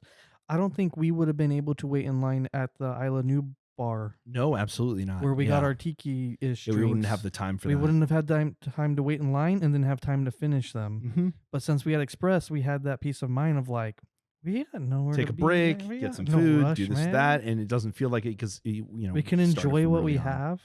Well, yeah, that's kind of like the general thing of HHN. But let's go through our lists, and we'll start with yours, John. That way we can kind of like, hey, this is how we felt the night went, and we'll each kind of review it from there. But your rankings, please. So at the top of mine was Terrifier, and just like how you had brought up, like if I haven't seen your movie or movies and I don't know what your story is, then you've done a bad job. I haven't seen any of these movies, I and haven't heard of them. and I put this maze at the top. I understood what was happening. I understood that he was, for the most part, a crazy person, just killing people in various different ways and gruesome. Demon clown. Yeah, let's go. Very different ways, and there was even jokes in it. And I have to give that maze number 1 for the whole year out of every event I went to this year, because they had a guy, they have Art the Clown dressed just like the people that are in the houses that tell you which way to go with the little When stick. you go to these haunt mazes, it doesn't matter whether it's Universal or not. Almost every one, you're going to have employees who are just wearing black cloaks, standing in the queues to kind of keep people moving, and they're paying attention and making sure no one's doing anything crazy, and or is everyone's having a panic attack or something like that. So Like if you need to they're get there. out of the maze, they're there for your safety so that they can help. But you this- or the other employees. This one in particular, as we were walking towards this person, I was like, why is this person's handle bandaged up? Like, this poor guy must have got hurt before he showed up to work or something. And next thing I know, he goes to stab me, and he rips off his hood. and it's the And clown. it's Art, the clown. It's the main character. So I it's was like, and he had the light stick in his hand too, so he was definitely there the little to orange light pretend stick. Yeah, to pretend that he was just a nobody. that was a the regular. best. That was the best jump of the night. I think the best jump for scare. me, that was the best for the whole year out of everything, and that's why I have to put this maze at number 1. Besides the fact that it was gruesome, it was scary, Mhm. but it was also very comical. Oh, it was yeah. a mix of it was just a good time. yeah. So, and then for my second one is Five Nights at Freddy's, which we already talked about. I just thought it was crazy how, Jim Henson's company worked on the animatronics and everything, but you couldn't see how it worked. They looked like they were animatronics that were going to get you. And Yeah. it didn't necessarily scare me at all. I was just amazed. Like, from the outside, for the facade that looked like the actual building, you go through the double doors, and they even had like the "we're closed" grates too Yeah. on the sides, and then you see like a Freaking trash Chuck E. can. Cheese, and you Yeah. got the freaking It was Chuck rugs E. Cheese and everything. It was Chuck E. Cheese vibes from the get-go, Yeah. and that's exactly what I wanted. They even had like the fake posters of like Freddy and his buddies up there, which you would see at Chuck E. Cheese of Yeah. like Chucky and his buddies, and they made a great impression from that. And then when you turn the corner and you see Freddy up on stage, and then the lights go out, and you see when like the little kid that takes him over, that was just so cool. Like, it didn't Yeah. scare me or anything. I was just more like, that's cool. Mhm. That's storytelling, and you guys didn't even say a word. Yeah. But it's like you're fully immersed in the story. You're immersed in the world. You understand what's going on. Even if you haven't played the games, you've just Mhm. like heard of it, or you're like, have I didn't absorbed even a see little the movie. something. I didn't see the movie all the either, way. Yeah. So, Yeah. But there you go. do you Yeah, want- no, do it's you- just do you wanna do impressiveness. Your number 2? Well, I mean, I was going to start from the Oh, bottom you- and oh, work you- my way to the oh, top. you But were- yeah, no, if you want to Whoops. finish, if you want to go through the whole ranking, Okay. that's all good. And then my number 2 was Monstrous. Or your number 3. Your number 3 is Monstrous. Oh, sorry. Yeah, there My you number go. 3 was Monstrous, and that was just crazy. Like I said, the transitions were awesome. There were. I don't even want to know if I want to bring it up on the show. There was an element of death of a certain age, which was crazy. This is so the whole thing is it was La Llorona or Yeah, whatever. La Llorona took over at the end. Yeah, but she like this maze out of anything. There's always a maze that's the gross out one. That's like the body horror, the like the most gore that you've seen, like all this stuff. And I think last year was the Weekend Maze that had a lot of that in there. And this year it was Monstros. And like some of the puppets they have in here where it's like a giant mouth that's eating a child. And you're like, okay. So you're going to say, okay, yeah, I'm going to say it. I'm going to say it. And you're like, okay. And we looked at each other. We were just like, gobsmacked. And before that, yeah. the dead kids in the water. Yeah. Yeah. They're like drowned. Yeah, no, it's like this went hard. And in the direction that was just like, you're like, if oh you my had God. anybody Wow. under 13 in this maze, just no, game over. Like, just get out of Dodge. But you're like, it's impressive in that. And it's like, and you're fully in the story and it's being explained to you and you don't need to have heard of anything beforehand. They're going to just tell you a story in this narrative form. and what was cool super too is impressive. it's all based on Latin American Yep. legends. And is this the third or fourth year of them It's doing it's this? the third one. Third, yeah. Yeah. And the one they had last year too was also in my top 3. They It was also really good, had I believe it was a woman, yeah. but she had a horse head, Yeah. and the horse didn't have lips, so it was just this big grin as Ooh. as they came at You you. guys, I'm sorry, but all I can think of when you say horse head, you remember the horse mask? It didn't look like No, that. I know, It but I'm didn't just- look like that. Yeah. I'm just thinking of the horse mask. no. Shout out my cousin Sako, who I don't even think he know. I don't even know if he knows about Trammin, but shout out because he had one of those. That was dude. What a fun time that used to be. I do want to say for all the people screaming at their car, their AirPods, their phone, monstros. Right. Monstro. You don't have to do it, No, Anna's gonna. but you're give all me a just saying schooling monstros, and I'm like monstros. Like Monstros. Yeah, Guillermo del Toro. Toros. Come on. When you're like it's Latin American, I'm like they wouldn't know that based on how you. No, I'm kidding. I know there's no video, guys, but You don't I'm have white to as hell. take- whitest dudes No. that you have on this podcast. You know what? The thing didn't make it right. Yeah. What did you call that? The Wyatt maze. What was it called? White 6. So they said like, oh, I'm like the Wyatt White 6, and they're like, no, Wyatt. I'm like, oh, I was gonna say I'm joined by my friends, the White 2. There Yeah. it is. Yep. Hey, Yep. you know what though? I'll give you guys points for La Llorona. That was pretty good. Hey, Yeah, we tried. yeah. We tried. They tried. You hear that? We tried, babe. Continuing further down the list, I have Jason as number 4. This one was not just one movie. It was more of like this is a legacy house for Jason. I think it was supposed to even be called Jason Universe. It is Jason Universe. Okay. Yeah, that's the official title. So you're going through you did go through a forest, you go through the camp, and then you go through various other scenes from all the different movies. But there was one I really loved where a guy, I guess, got it's so weird talking about this on this show. A guy got shoved into an electrical box. Yeah, that was great. And so you could see, like, I don't know how they did it. I guess just lights in the person's back. It's kind of like But they Terrifier in the same way of like, They had like here are all the highlight it kills. looked like electricity just going through this dude. Ugh. I was like, that's wild. Yeah. And again, I think that's the difference. That's the Hollywood. That's the universal difference of like, we have the budget to do crazy effects that you can't see anywhere else. That's the one. It's not even a draw for me, but like where I was like, Halloween Horror Nights seems more interesting because it's being done by a movie studio. Yeah. And while they're not putting their entire back into it, it's like we have all this here. We have makeup, we have effects, we have they have warehouses full of stuff there. Mm-hmm. Where it's just like just go pluck it out of inventory. Yep. Yeah. You know, in a good way. Whereas like Knott's does the thing that they do every year. I mean, they do different things every year, but it's a totally different thing. And I think maybe that's why you guys say like it seems like Knott's can get more creative with certain things, or that's Yeah. what Sebastian was saying. Whereas maybe Universal just they lean into the property so much. They're I like, oh, do think- the thing from the show, and you're like, I didn't watch the show. Yeah. What I think is you go to Universal and you see something like I just described with the electrical box, or when Freddy brought up her eating the kid, which was a crazy animatronic. I mean, this thing's like huge. It was huge. Is you see stuff like that and you're like, okay, that's where Universal's putting the money. Yeah. and that's where Knott's can't always afford. They can't reach that. Yeah. Yeah. So, but I love Knott's, man. But anyways, We'll let's get keep into going. it. Yeah. Keep going. So then after Jason, I have at number 5 Scarecrow.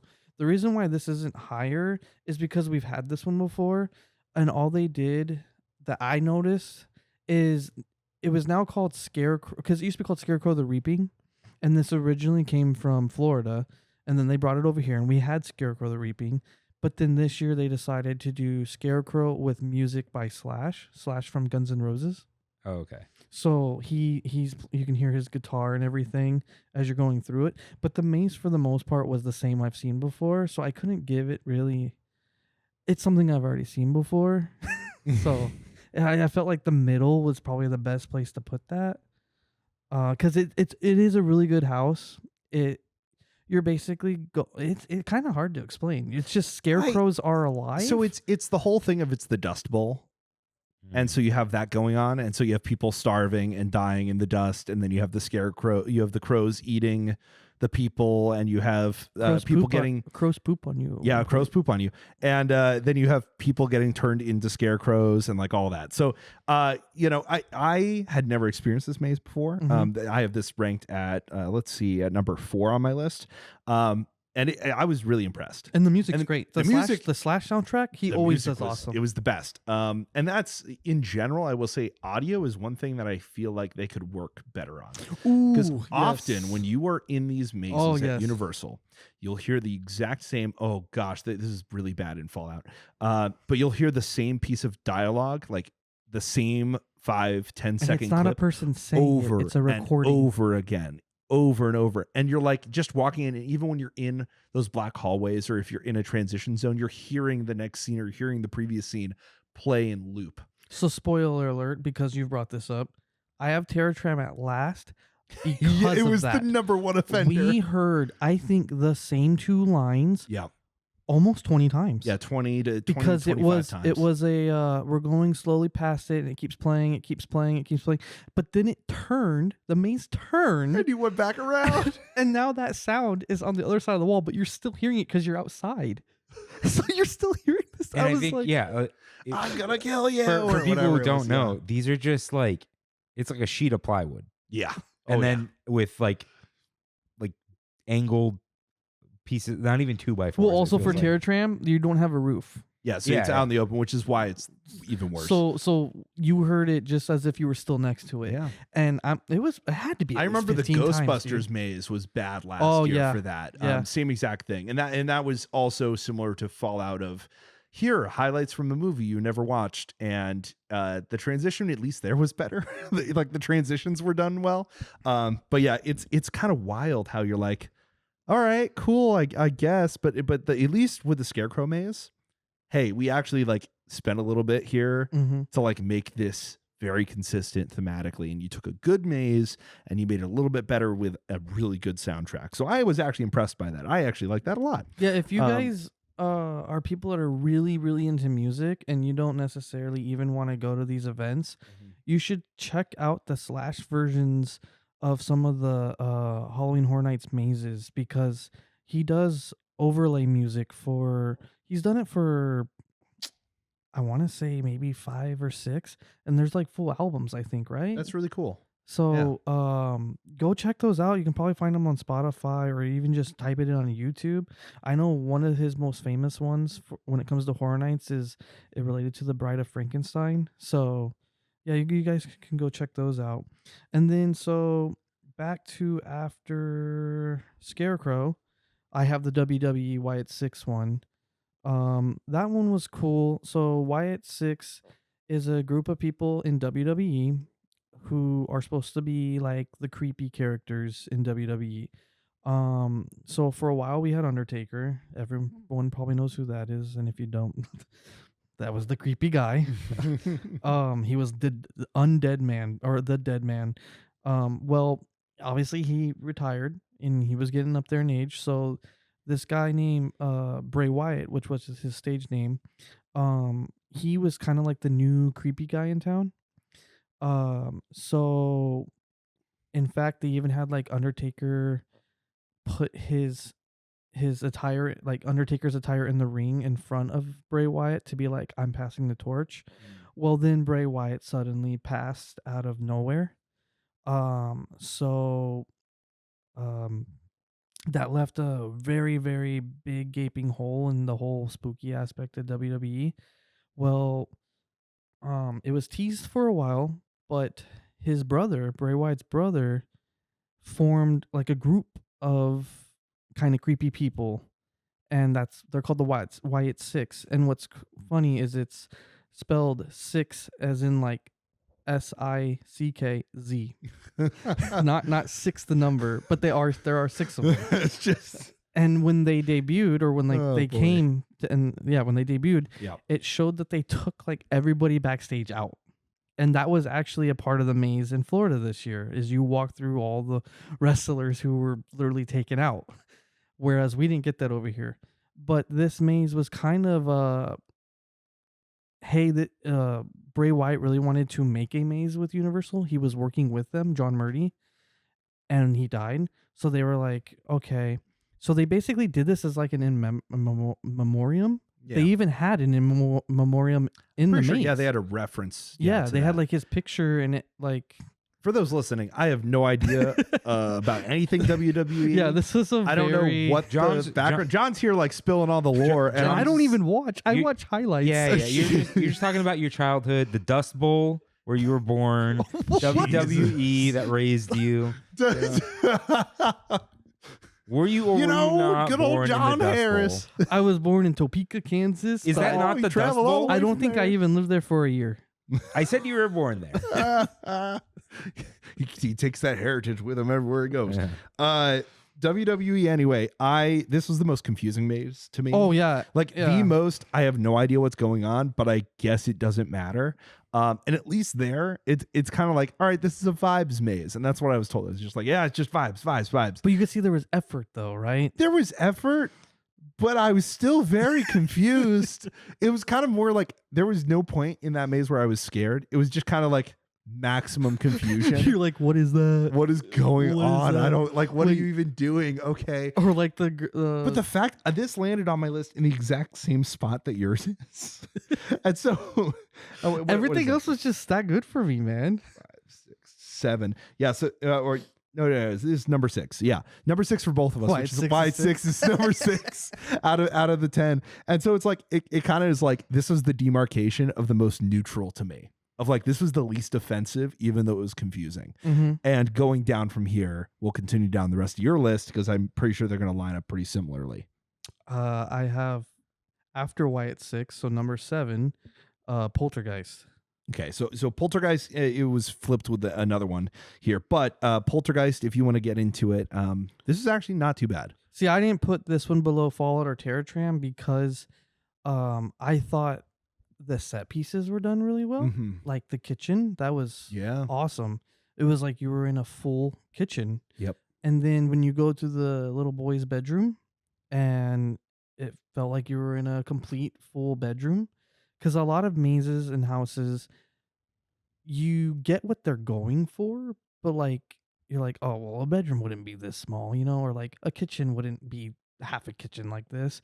These felt like full realized rooms, which is what Poltergeist is. It takes place entirely inside of a house for the most part, and so to get like full blown rooms was just so cool. And if you paid attention, you could see a lot of stuff from the movie. You would see things moving that maybe people weren't paying attention to. Like, for example, the thing on the counter in the kitchen. Yeah. It was just sliding across the Mhm. counter, and everyone's too busy looking at the guy because there's a guy in there. I think it's the dad, right? The dad was in there, or is it a ghost guy? Yeah, no, it was the dad. Yeah. Yeah, it was the dad. He's in there walking around, so everyone's focusing on him because they're like, he's gonna jump at me or something. Yeah. But meanwhile, on the counter, you had that nasty. I'm disappointed that they couldn't get. There's one effect from the Poltergeist film where it's actually really scary, but it's like very domestic, and that's kind of the whole thing with Poltergeist is just like things that are everyday and your everyday suburban home, and now all of a sudden there's terror behind every corner of your house. But literally, like the table and chairs all suddenly get stacked on top of each other. Oh, yeah. Like I the know camera that. pans one way, pans back. Oh my gosh, the Mhm. furniture's moved.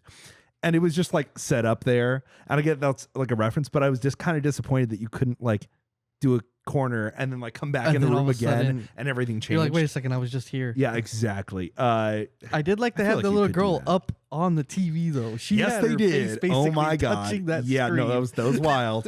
And the clown in the boys' room. yes, They did a good yeah. job with him, I felt like. No, I think this maze. So like again, I'm saying like this is below the mark, and it was mostly due to out of any maze, this had the worst transitions. This one I think had black hallways too. Black hallways. There was a whole moment that was just like that slasher, like jump out like moment, but it's all just black curtains. And I get that the maze was becoming very existential as you went down the line. Is this the one that had the black hallway with the light at the end of it on yes, you? yes, it did. I yeah, hate that. just a when flashlight they and use black that. curtains. It's like, okay, very you're dumb. just being very cheap right now. And it was You supposed to gave be that we are now in that void. Like Yeah. we've gone into the other side. But with all I'm the dead so people, used to but it. Yeah. So many haunt events use that. Oh, God. We're going to put you in a hallway where you can only go straight, but we're going to have this blinding light on you so you Yeah. can't see what's on the Oh other. my goodness. what's in front of you, it's so really. scary. Yeah, just yeah. And it's like everyone knows there's something there. And this is the one maze where I actually knew like it's like I've watched I mean, yeah, sure, I've watched the Fallout show, but it's like I've watched Poltergeist like several times. It's like, oh cool, I'm actually kind of excited about this. And the outside was a full reconstruction of the house, and they had this 5-minute looping show Mhm. that was kind of parts of the movie and like lines from like the trailer. It was really I actually liked that a lot. They haven't done that one before, have they? Right? It's not a returning. I think it's a returning one. Okay. It might have been a year I missed though. Yeah, either way, it felt like this, from the behind the scenes, they announce all the mazes. They have this whole lead up as soon as they get things locked in.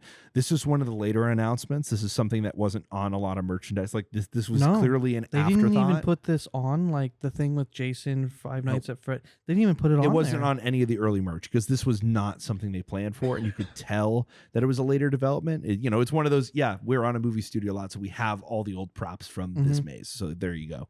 But yeah, no, still, I would say enjoyable despite its flaws, and I think that was a good thing about it. And then, well, last place I already. Oh, We already talked about Fallout. we already did talk about. Yeah. But Fallout for me was ranked at. Oh gosh, it was third to last. So it would be my number 7 would be Fallout for me. Uh-huh. Again, just a lot of disappointment there, and a big offender. But it did have some spectacular sequences. And then finally, Terror Tram was both of our Last. least favorite mazes. Yeah. It's just I don't know. Besides the audio just going over and over and over again, sometimes it's hard to just keep track because it's supposed to be all Blumhouse. That was the theme. Yeah. It's hard to just. You're like, am I in this movie now? Oh wait, but that character is from a different movie. I feel like Wait. last year they did better with those zones with the transitions. For those who don't know, the Terror Tram, normally you have the studio tour that's going to take you around the back of the theme park, and then it takes you out into where they actually film movies And it's such a great commercials and attraction. everything. It is the reason to go to Universal Exactly Studios why I Hollywood. go. If you have never been, you have to go. If you are a pass holder, very often you will just go there, and sometimes that's the only ride you're going to do. That's the reason you went here. You go and do that one. And it's like 40 minutes long. So Yeah, it's 40 minutes to an hour, depending on what's going on back there. And there's attractions on the studio tour. And so while it's- you're going, they could be literally filming, and Yeah. you have to be quiet. yeah, which is really cool when that happens. Not that you're going to see that all the time, but when it does, it's really fun. The Terror Tram is, we're going to take you the opposite way that we normally do, right over to where the plane crash is from War of the Worlds, Steven Spielberg movie. And we're going to drop you off here. And now you're going to go through a bunch of walk-through mazes outside with a bunch of scare actors. Kind of think of it as like a large scare zone that you walk through. That's It's what pretty is. much it. Because A guided scare zone. a guided scare zone. But scare zones aren't something Universal has. If you go to other haunts, you'll have areas of theme parks or areas of your property that are like a designated scare zone. You'll have people running around, attacking. You think you're safe. Universal really only has 3 of those. They have 2 Yeah. inside the theme park, and and then sometimes you you have don't the even studio realize tour. you stumbled into one. Yeah, absolutely. It's surprise, surprise. This year they actually allowed. Normally, you go inside a store, you go inside, other areas or restaurant. You're safe. That kind of gives you that safety net. This year, Universal was like, "Hey, all these clowns, we're going to let you guys go and run inside the store and scare people." in Well, there too. there were art too. Art the clown. So yeah. they also had this year. Art was not confined to one Yeah. one area. And he was the face There of was- HHN this year. yes. Absolutely. There were a bunch of arts.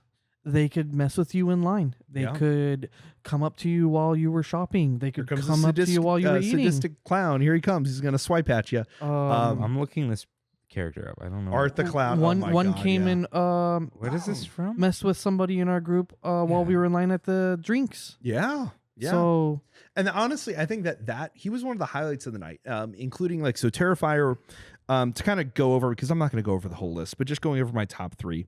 Five Nights at Freddy's was the top maze from its impressiveness and detail and story. And it was like the best, basically it's a ride, but it's not a ride experience. Terrifier was number 2 for me. And it was because it was so self-referential to what mazes are. It was funny. It was often you're walking in these gross out scenes, but the clown's laughing and you're laughing with the clown as he kills people. And it's honestly one of those things where it felt like a dark joke in the way Yes. that HHN should feel. yes, And the character himself, it's fun to watch. Like it makes sense in a theme park. It's almost like as entertaining as like Jack Sparrow walking around. and he doesn't Disneyland. make noise Same really. thing. No, he doesn't. Yeah, his he's all noise is the miming horn he and has, everything. if he even Yeah. has it on him.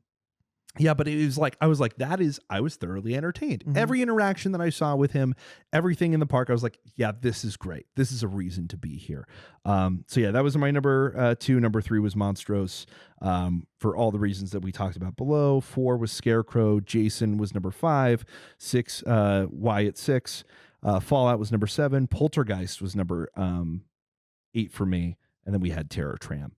But yeah, that was HHN. This is only the second year that I've gone. I've been to Knott's Scary That Farm was once. only the second time you've been. Second time I've been, yeah. Are you going I'm back new to next it. year? It depends on what the mazes are. The mazes are going to have to sell me because at this point it's such an investment that I do need a reason to go other than just, I'm just going to go again. Like, it's like, I need you to like give me that reason. Cause otherwise if it feels the same like last year, this might be an every once in a while thing and not consistently just due to the upfront cost. If you took the money factor out, is it worth your time? Yes. Okay. 100%. So you enjoyed it, and if it was the same thing and it didn't cost you $300 Then I go again. you'd be like, yeah, I'll go again. No, Okay. absolutely. All And that's the thing of, because of how expensive it was, I couldn't justify doing that and Knott's. But I felt like I would rather do HHN than Knott's due to the spectacle factor. Yeah, you're an appreciator of the fine details. And I'm in a theme park and I paid for Express, so I can go ride Mummy without waiting. I can go ride Exactly. Transformers without waiting. I can walk on these things. It's like, cool. I haven't been on this ride in a year. Let me go do that. It's like you're just like, oh, cool. I'm back at Universal. And if my yearly Universal trip is during HHN, that works for me. That's good. And John is just into these things, so he's always gonna go. Yeah, I'm It's your time of year. born dude. in It's your time of October, year. man. I guess that's absolutely. just how it is. Listen, I actually, Halloween's always been my favorite holiday, so I actually regret not going to the Mickey Christmas party thing. Oh. Like, because that's my time of year. That would have been okay. worth it. Yeah. Oh, and then Plus, the Muppets were there on. Oh, it. just one more Yeah, thing, that was just because cool. I don't want to leave it out, and I know people are listening to this because they want the information. There is a show. It's called Purge Dark Waters. We didn't get to do that. Yeah. We just chose not to though. Really, Yeah, right? we would have had the Um, time to do it, but Waterworld is the best stunt spectacular show in any theme Regardless of what you think of the movie. park. no And one that's think- kind of the beauty no of one it. thinks anything of the because no movie. one's watched the movie, and you probably shouldn't. You should just go watch the show. Just because go it's watch the amazing. Waterworld show. Yeah, Yeah, it's great. And these are actual stunt performers who are in TV shows that you probably Mhm. watch. Mhm. So it's kind of crazy because every time that they say, "Hey, it's, this person from this show," and you're like, "That's wild." yeah, yeah. Like these are stunt people, but like this is their day job. It's like if I'm not doing a movie, I'm gonna go make money over here at Universal, flying off of a jet ski or jumping and doing a high dive. Which these are actual dangerous stunts. They have had performers die in the past, which is crazy. But it's like very impressive. And yes, they're doing everything safely. So there's like a whole, flukes happen when you're doing dangerous I stunts. mean, we're talking like jet skis going underwater, yeah. popping up out of the water, Mm-hmm. and doing a flip and landing it, and then they just and Go it's around, yeah. it's in the show area. Like Yep. there's not any wrong turn. You're either You're gonna hitting go flying another in the stands. performer. yeah. Yeah, no, but It's crazy. It's a really well done show. And then during Halloween, they do it for the Purge, and they have like little blood packets, and they'll do it like so. Basically, the show it looks a lot bloodier. It looks like there's a lot more action going on. But otherwise, it's very similar to the original show. So it's like once you've seen that once, you've seen it. You don't need to see it again. And I do think that that's one of those things that I wish they would refresh. So did you see it last year? Yeah, so I think that's why we skipped it, because we had also seen it last year. Yeah, it's like, all right, cool. This And is the we were same like, thing. we've seen it Nothing's going to already. change there. So, if you have time during your night, that's probably a good use of your time. But otherwise, I don't think it's necessary if you've done it before. No. But yeah, that's HHN, which yes, took up a lot of our time here, but it's also like we both got to do it, which is really cool. Yeah. And I'm always down to go to these events. I don't watch horror movies very often unless they have some other genre bent. I'm not really going to go out of my way to go experience one. I mean, something like Sinners, for example, that came out, which I kind of want to go see again on 70 millimeter. It's like, this is a genre horror movie. Yes, it has horror movie elements, but it's not just that. It's not just a bunch of jump scares. It's like got a whole thing going on. It's a thriller that has horror elements. Yeah. Right. And I appreciate that. I can experience that. And I think that's a really cool vibe, and it's a cool thing to be a part of. But I'm not going to go out of my way to go watch a horror movie that I don't want to be like, it's weird because I feel more trapped in a movie theater, like watching that, like staring at a giant screen versus being in a maze. Or they're all around you. Yeah, with people around me who are actually in costume and stuff. But I think it's because it's people in costume and it's a theme park, and there's only so far that you can take things, that very rarely do you ever get a moment that is like genuinely gory, disgusting, or genuinely terrifying. Like, I don't think I ever got scared this year. Okay. Like, really, like, genuinely terrified. That doesn't happen to me. It's part of the reason I keep, when I went to Knott Scary Farm, I learned, I'm like, oh, I enjoy this. I'm laughing. I'm having a great time. I'm having a ball. But it's like, it feels like a joke to me. That's my reaction to this stuff. Whereas when I watch a movie, it's like, I want to hide behind my hands. I'm not interested in this. Like, that's the type of person I am. But I'm always going to be down for these events just because I think that there's artistry involved. It's live entertainment. It's an art form I support. And this is a different form that now I'm only just beginning to explore. So I can't wait to do some of these other events that you got to experience this year.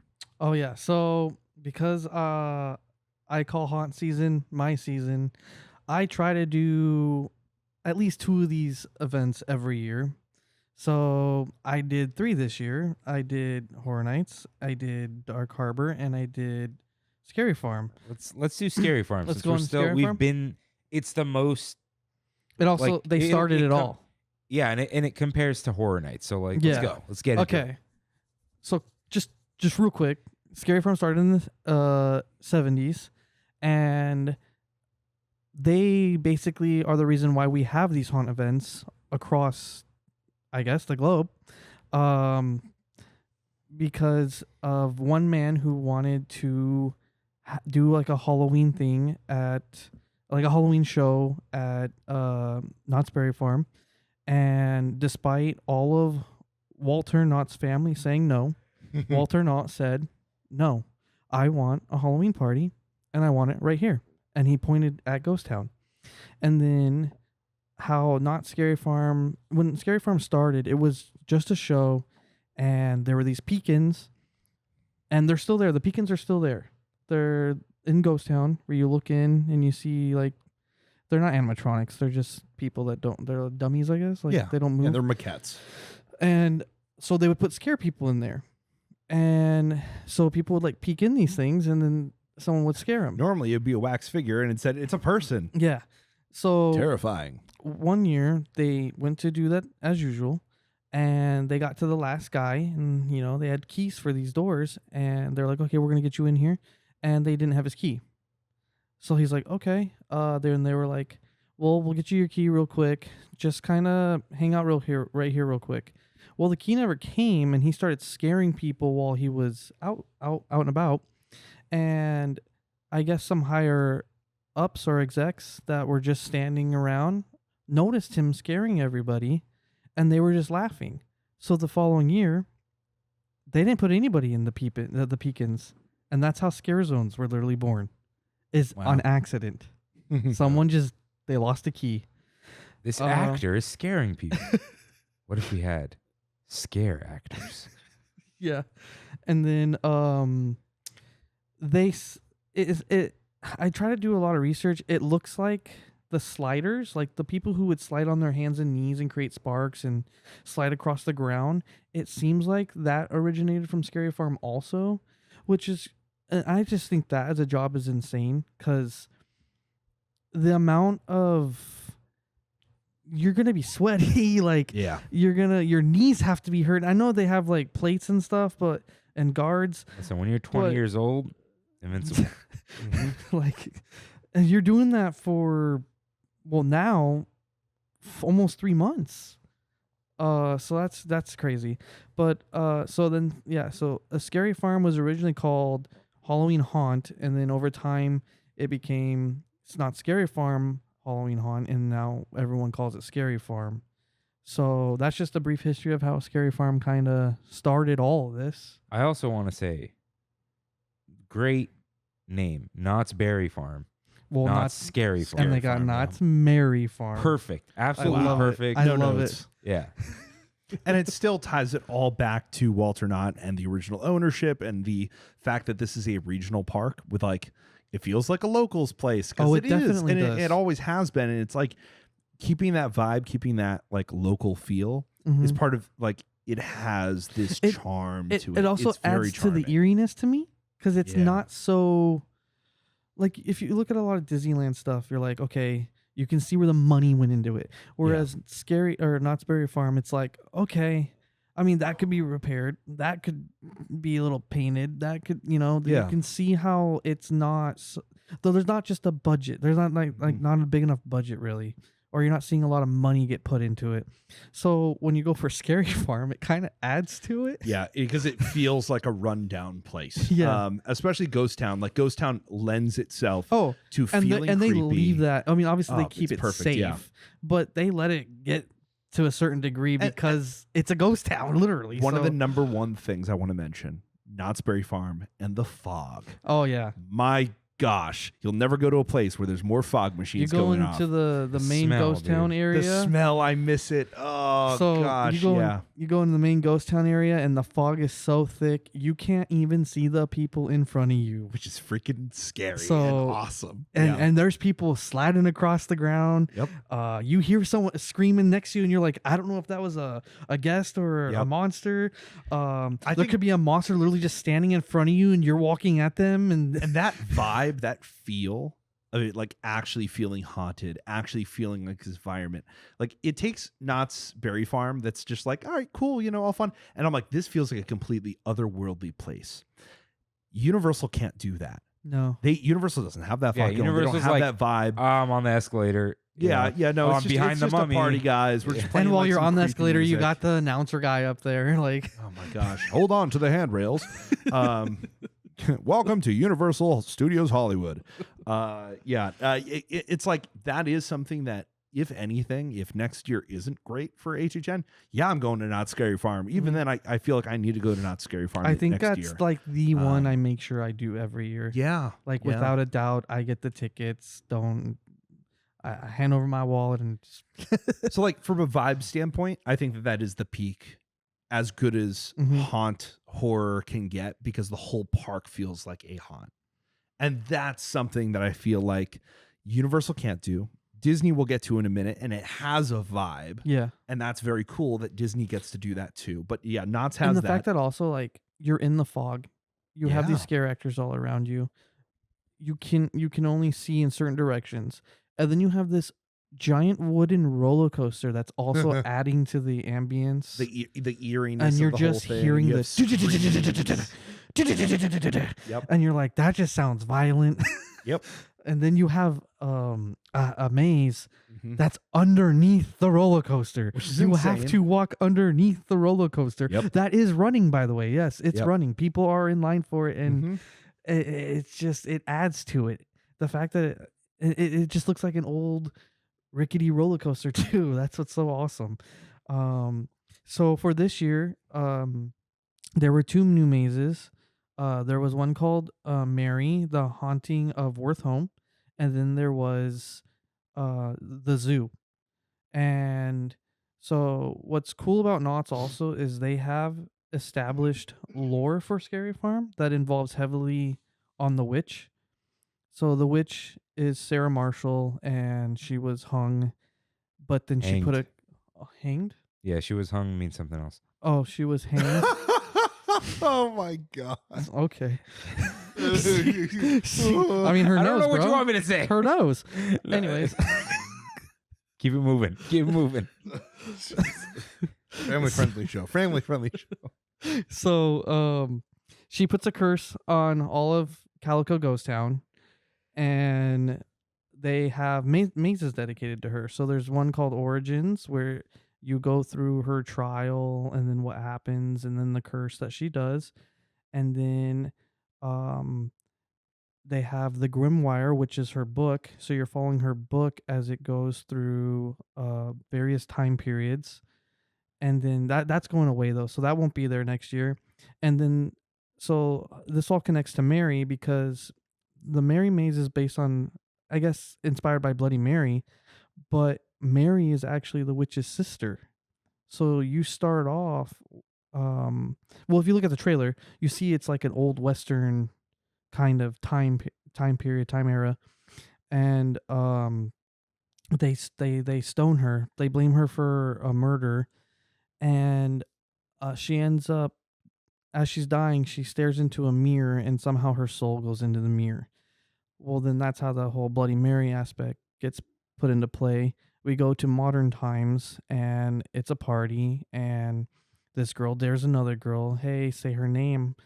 Aren't you chicken? Da da da da. Well, she does it, and at first nothing happens, and then she goes to turn. I believe she goes to turn to tell her friend, like, see, and then Mary's hand comes straight through the mirror and grabs her and pulls her in. Ooh. So this maze to me was very cool set piece wise. It was very hard to follow character wise. I don't know if we were seeing victims from all the different mirrors throughout time, but some of the characters, just because we're in a modern setting, some of the characters did not look like a modern setting at all. So even Sheridan was like, I didn't understand what that was or what that was. But the set pieces, it was just again, just like Poltergeist, you're going through a house, and there's a whole living room. You go through an entire bathroom, shower, toilet, and everything. You go through a kitchen. You go through a backyard, which was pretty cool, swing set, and then you end up through, I think, a garage or a basement, and that's where I saw the nod to Sarah Marshall, who is the witch. It said Sarah's clothes, like in a box. So yeah, and then the other maze was Zoo, which Zoo was supposed to be government facility, kind of took over this abandoned zoo and was trying to make super soldiers with using animal DNA. So so that was crazy. And I'm curious. Man and a gorilla man walking to a bar. I want Sebastian to write in, because the maze was originally advertised as after 11. Oh, by the way, they give you these flashlights after 11. So after 11, they turn the lights off. So you're going in complete darkness, and you have these tiny flashlights, and they don't work very well. I think mainly because, well, one, it's scary, but they don't want you blinding the scare actors and, damaging people's eyes. So they weren't the greatest flashlights at all. They flickered. They even shut off at certain points. But when we got there, it wasn't even close to 11 yet, and it said zoo lights off. So Sheridan was like, nope, she didn't do it. So I went with another friend of mine named Cora, just us two, and we got handed the flashlights, and we went in, and yes, it's basically pitch black. That sounds fun. Was that and, terrifying? And yes, and you hear noises. Oh, God. And you Yikes. don't know where it's coming from. Nope. In fact, at one point, I was like, oh, I think those are feathers. And then I pointed the flashlight towards the ceiling, and I'm like, that's a bird cage. We're in a bird cage. Like like Jurassic Park 3. Yeah. It felt like Jurassic Park 3. I was like, we're in a bird cage right now. There's bird cages. And sure enough, a scare actor dressed like human bird hybrid was on a tightrope going over our heads, screeching. So, That's terrifying. yes. And then there was one point where they had like a body of some kind on a table. Keep in mind, I could not make out it's animal human hybrids. Sometimes you're gonna be like, oh, that's a monkey, or that's a bear. There was one that sounded like a bear, but I couldn't see his face. So I was just like, oh, that must be like a bear guy. Just the idea of walking around a maze with a flashlight. I'm like, yeah. that's cool. And I just That's a cool really want to idea. know if it was the same for Sebastian, because it was for sure. Which one is this again? The zoo. It was for sure Okay, advertised. I thought we were still on another one. Sorry. It was for sure advertised as after 11, Yeah. we're going to turn the lights off, and that was the only time.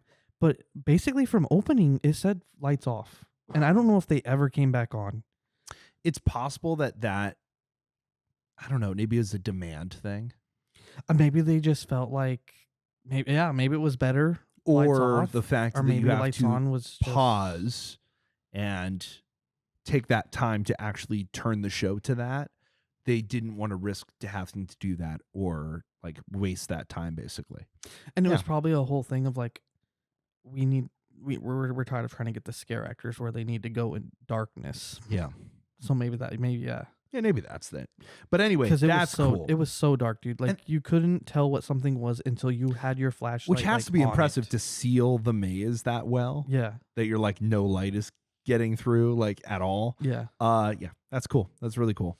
I think that's one of the interesting things about Knott's is they rotate out their mazes. So sometimes you'll have a maze there that'll be there for I don't know 5-6 years. Oh yeah. Origins has been there for, dude. It's been long. Because when I went, it was one of the last years that they had the depths, Mhm. which was very cool. That maze had like fog and they had a laser to make it look like the water. Like you were walking through the water, And so you're wading through this water and And- there's monsters under the water. and you like, couldn't see them until like they, literally like popped up. sharks or like, the thing. Yeah. That was my favorite maze, obviously, because I like nautical stuff. That was awesome. So like their creativity, their ability to execute on these things, they're very simple, but they work. And so you don't have the spectacle that HHN has, but you have this authenticity. You have this, they know what they can do and they build to that scale. And anything more than that is incredibly impressive during that night.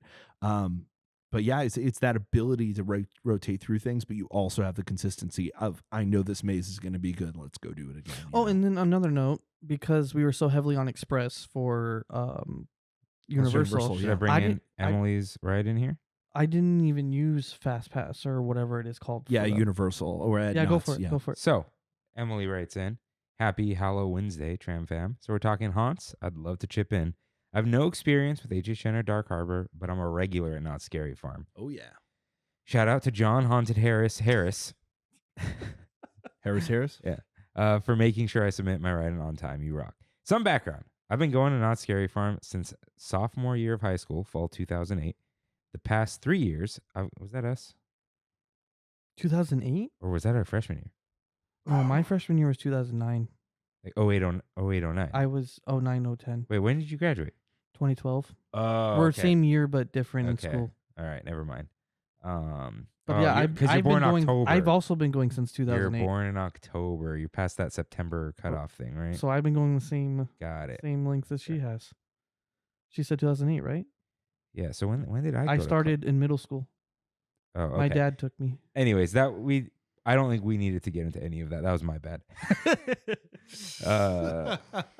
Emily, what year are you born? We got to just ask people, what year are you born? Okay. The past 3 years, I've gotten a Scary Farm season pass, Oh, and I also have a regular season pass that includes parking. So I don't have to shell out $40 yeah. for general or $60 for Yeah. preferred during Scary Farm hours. I have a log for when I visit the park. This year so far, I visited Scary Farm a total of 6 times. 6 times. The pass cost Wow. $155. So each visit has cost $25.83. The base one-day ticket is $64. Visited Yeah. 9 times in 2024 and 8 times in 2023. Wow. A usual evening visit for me consists of waiting for 1 to 2 mazes, enjoying a soda or icy with my drink plan, strolling through a scare zone, seeing a show, grabbing a hot cocoa for the walkout. Okay, see that makes sense. Okay. I visit on Thursday and Sunday because they're the least crowded, and I'm already out of the house those days, so it's more convenient anyway. Usually I have friends or coworkers who want to go with me, but this year I've only visited by myself. I get targeted for scares less often in the scare zones, which I don't mind. She's going to this thing by herself? That's crazy. I've never done that. Man up, John. No. In the mazes, though, I noticed no difference in scares between me by myself and people in a group. We are all targeted equally. So I wonder if they go for the groups because other people can get scared at their friend getting scared. I've definitely noticed that Scary Farm in particular will look for the people who look scared, though. Sheridan always gets it, and I don't. Because she's grabbing me, and they're like, oh, that's the person When right there. I went, for the one time I went to Scary Farm, it was my first time ever doing haunts. And I forget what year this was. But all my friends were like, Freddie, you're in the front for everything. I like never got jumped out at any So point. I because wonder- it's everyone hiding that gets the jumps. Yeah. So I wonder if, like, we imagine Emily's going alone. How scary. But they must just see, like, that's a brave person. Yeah, they're not. They're going to look at me. There's some... Emily, I mean, we're just joking around. Like, oh, this freak is here alone. Like, they're not afraid of anything. They want us to scare No them. fear? Oh, yeah. my gosh. No, That's shout out. boring. I love doing things alone is very fun. cool. Yeah. So interesting. Okay. This isn't in a write-in. She continues, and we'll go on in a second. But like, we're working our way in. This is the format. This pass makes sense. 155 is nothing. Absolutely does. To like. I had it 1 year. It was a while ago, though. This Yeah. sounds like something you'd want to do because now you just go hang out. It was when they still gave out the card passes. Uh, That's when I had my Scary Farm. how do pass. you feel about the wuss pass? The what? The little necklace. Oh, Uh, see. I hate it because, so it doesn't work in mazes. You can wear it all you want in the mazes. That you, Does it do- HHN also have that thing? I think they're starting to do it too. But no, it doesn't work in mazes. If you go in a maze, You're in a maze. you're They can't you're- see you, yep. right? Usually they Well, could you're s- lit up. The thing is lit up. Yeah, but like the actors just see someone coming and they're like, I'm doing the thing. they're gonna do. Yeah, they're gonna do There's it, no yeah. guarantee that you're not gonna get that. Yeah. But like if I'm walking around a scare zone Uh-huh. and It let's makes- say Freddie yeah. and I are walking through a scare zone, right? And it's just us two and that's the group. But then we have one dude over here with a Nobu necklace, and we have another person over here with a Nobu necklace. Strangers? Yeah, yeah. Okay. They're not gonna bother. We're not gonna get They're it. not gonna do anything in the zone when those people walk. So through. in a way, Those you ruin it for the people around you. Yeah. Now I understand it from a standpoint of I want to get from point A to point B. I'm cool with mazes, but the zones are a little bit much for me because you're getting jumped out. I also constantly. understand it as get that. maybe you're a parent who doesn't do this stuff. You're going with other because people. You're the chaperone. There's a chaperone policy now. Yeah. And maybe That's about maybe the same time they instituted maybe this the was kids chaperone. maybe the kids want to go do it. And now the kids aren't going to get scared because They're going to still get scared of the mazes, but the zones, it's like you got to go from point A to point B. And the thing is, the zones make it so that you have to go through the zone to get from one area to the next. There's no way to get around it. So then you have to go through these places. And if you are that Where they- chaperone, where if they you're put- not that, if you're that person who's like, I ain't into this, but my I kids think you're are, or right. I whatever. think every house / maze, whatever you want to call them, is you have to walk. that makes through sense. a- But the fact a that this scare got launched zone. at the same time. So I think that's the main reason that exists. So yeah, I understand it, but then at the same time, everyone else is paying to get scared and you're kind of taking away from them. Yeah. in a way, yeah. I think the whole thing's silly. Yeah. Like it's called Not Scary Farm. Mm-hmm. Like just don't go. Yeah. And people I say think- like I want to see how cool it is and on all the work they did. It's like who cares, man? Like that's not watch the behind the scenes. I also like just look at it as it's another way just for them to try to get money out of people. Oh, absolutely. That's what it is. Yeah. Too. they should sell like paint the night wands and you could pay to turn people's necklaces off. And that would be good. and there's like a 5-minute timer. I don't know, man. It's You can not. Someone curse will them. try to fight you. Gonna curse their want. Yeah. That works. Yeah, I think it's silly. I don't think it's silly that you're scared. Just Oh no. Yeah. And I don't judge people that get scared. No, I don't not get at all. Scared Not at often all. It's these just like- things. not everything is for everyone. And this isn't like some disability thing. Mhm. This is just like it's not scary for Oh, I them. have friends that I don't invite just because I know they'll say no because it's not for them. And I tell them, or if I meet someone new and my birthday's coming up, I'll be like, hey, we're gonna go do this. If you don't want to go, No judgment, nothing. I understand. Yeah. It's not for everybody. And you can see sometimes people that it's not for show up and they're the ones screaming bloody murder, running down the thing. But at the same time, they don't realize that they're bringing more attention to them. So now they're getting more scare actors on like them. an actual horror movie. Like Which, you're again, just making it worse for just yourself. adds to the vibes of Scary Farm. Like it just adds to that atmosphere that it's like there's nothing funnier than like you are watching the people who get scared and are getting terrified, and it's like no, they're gonna get jumped out in the walkway here and murdered. It's great. It's man, yeah, Knott's is fun for that. Something that you didn't bring up yet that we should talk about is the hanging. Okay. Yes, there we go. The hanging. So Here we go. The Or I didn't write get in. to- I didn't watch the it this write year. in. There's like a whole other thing, but let's see. The hanging. The hanging show is reminiscent of a South Park episode, so I try to avoid it generally. Though I did watch it this year because the timing worked out. Part of this year's show featured the Big Beautiful Bill fist fighting the Epstein files. Yes. Release them, and for the finale, they hanged a Labubu. Yes, I knew that part. I knew that part. Hey, I think they did some voodoo on the Labubu because apparently that trend is like Oh, gone. it's dying. Oh, it is? Yeah. I don't. It's dying right I now. only know that because I saw a thumbnail of a YouTube video. Like, what? It wasn't, is Labubu cooked? You know, all these freaking videos. It's like, no, it's dead. why Labubu is dying. Yeah. And it's You like, know, oh, okay. the trend lasted what? Like it reached its peak for 2 months, 3 months. Yeah. My favorite meme, and I say this as Tangent. someone who thinks like there's like toxic masculinity out there and it's also silly. Like, just be a human. It's okay. Right. But I do think it's funny. There was a dude holding his Dodgers Labubu by a beer at Dodger Stadium, and someone just wrote "Men used to go to war." and I think it's look. I just think that's a really funny joke. I'm just gonna say it. You know, men should cry. Men should wear whatever they want. Yeah, it's okay. But I do think that's such a good like. It's because it's the Labubu specifically. Speaking of Dodgers. Yeah, Dodgers game 3 is happening right now. We're at 5-5 in the top of the 8th, so it's a little tight here.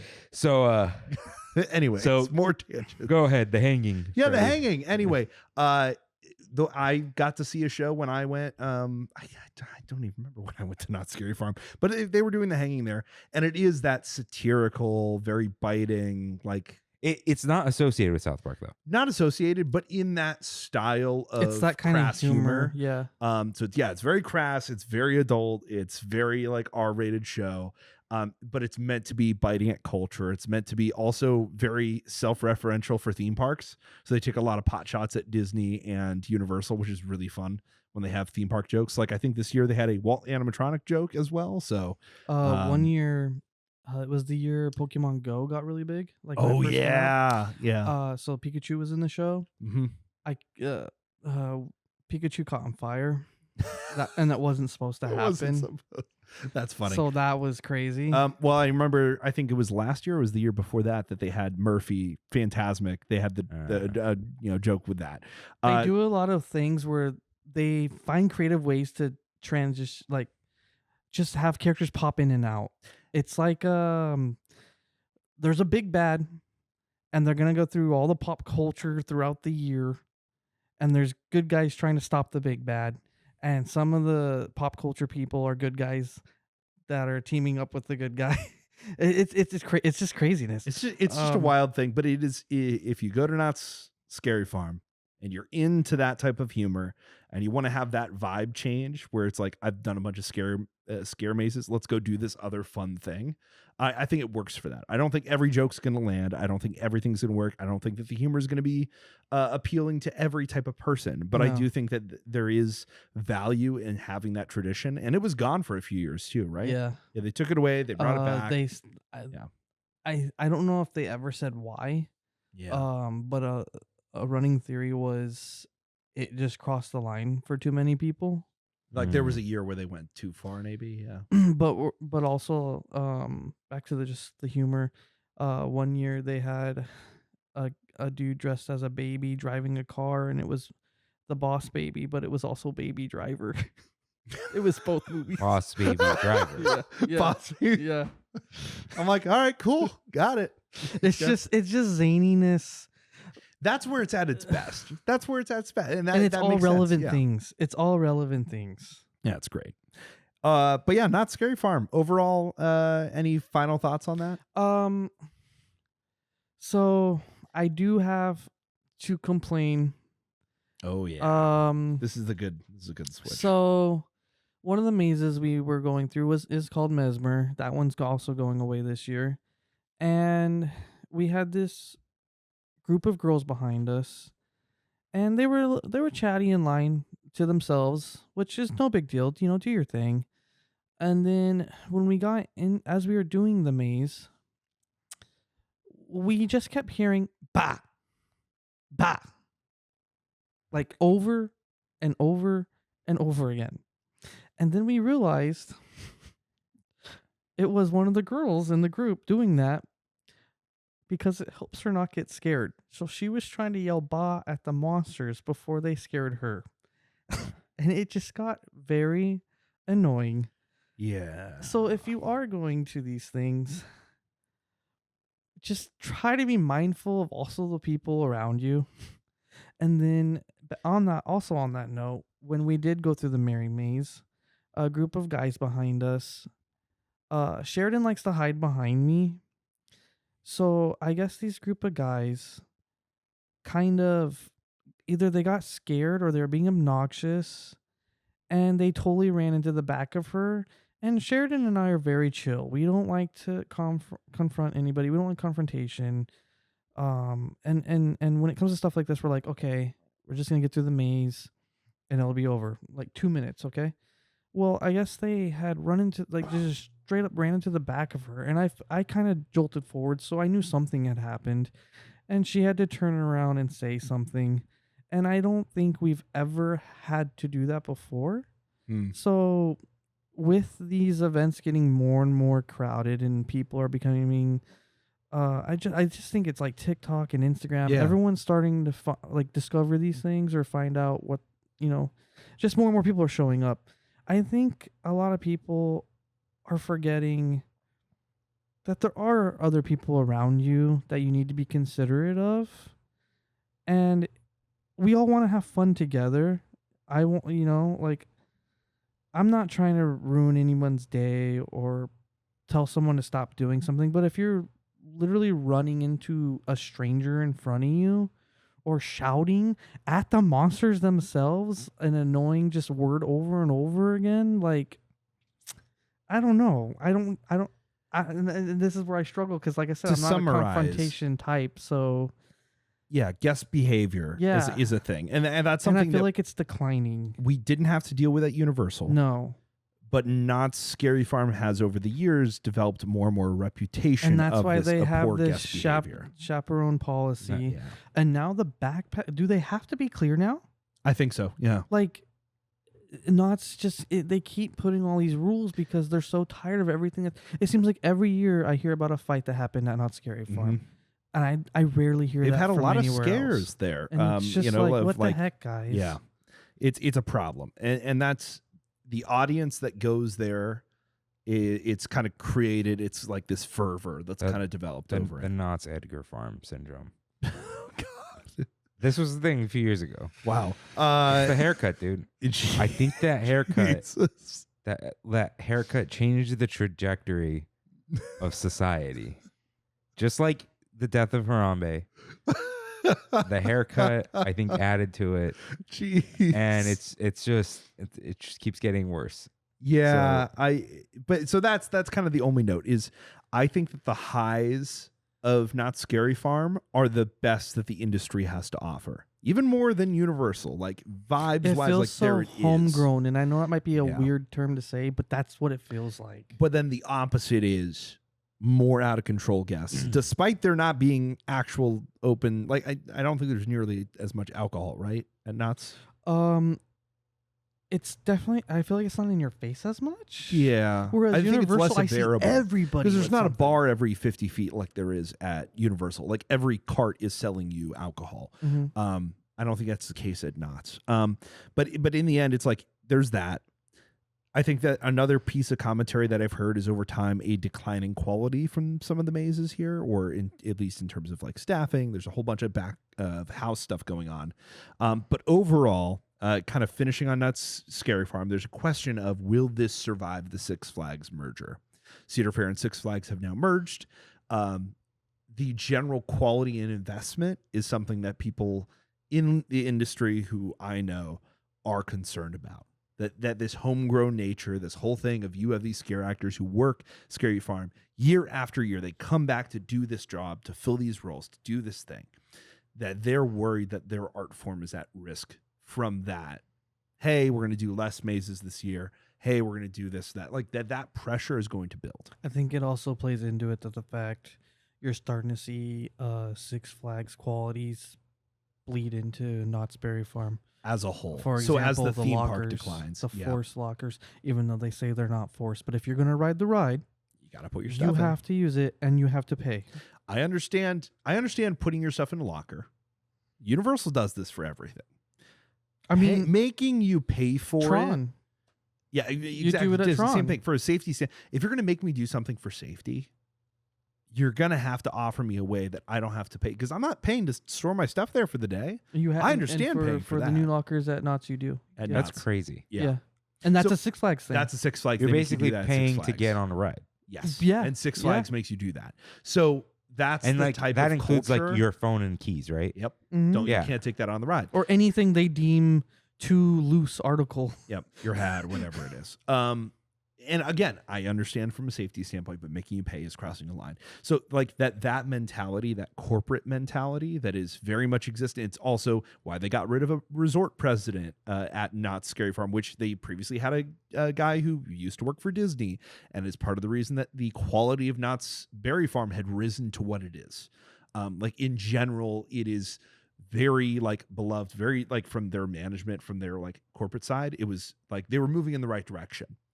And now it's going to go back to a sort of a decline. And so it'll be interesting to watch Scary Farm over time. This is not going to happen all of a sudden. It's just going to be a slow degradation under current management, because it's already happening. And in case anyone is wondering, I do not like Fright Fest.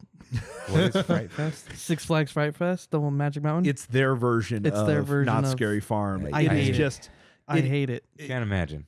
I'm like, anything I've seen from there is just anything Not Scary Farm that's bad is like even worse.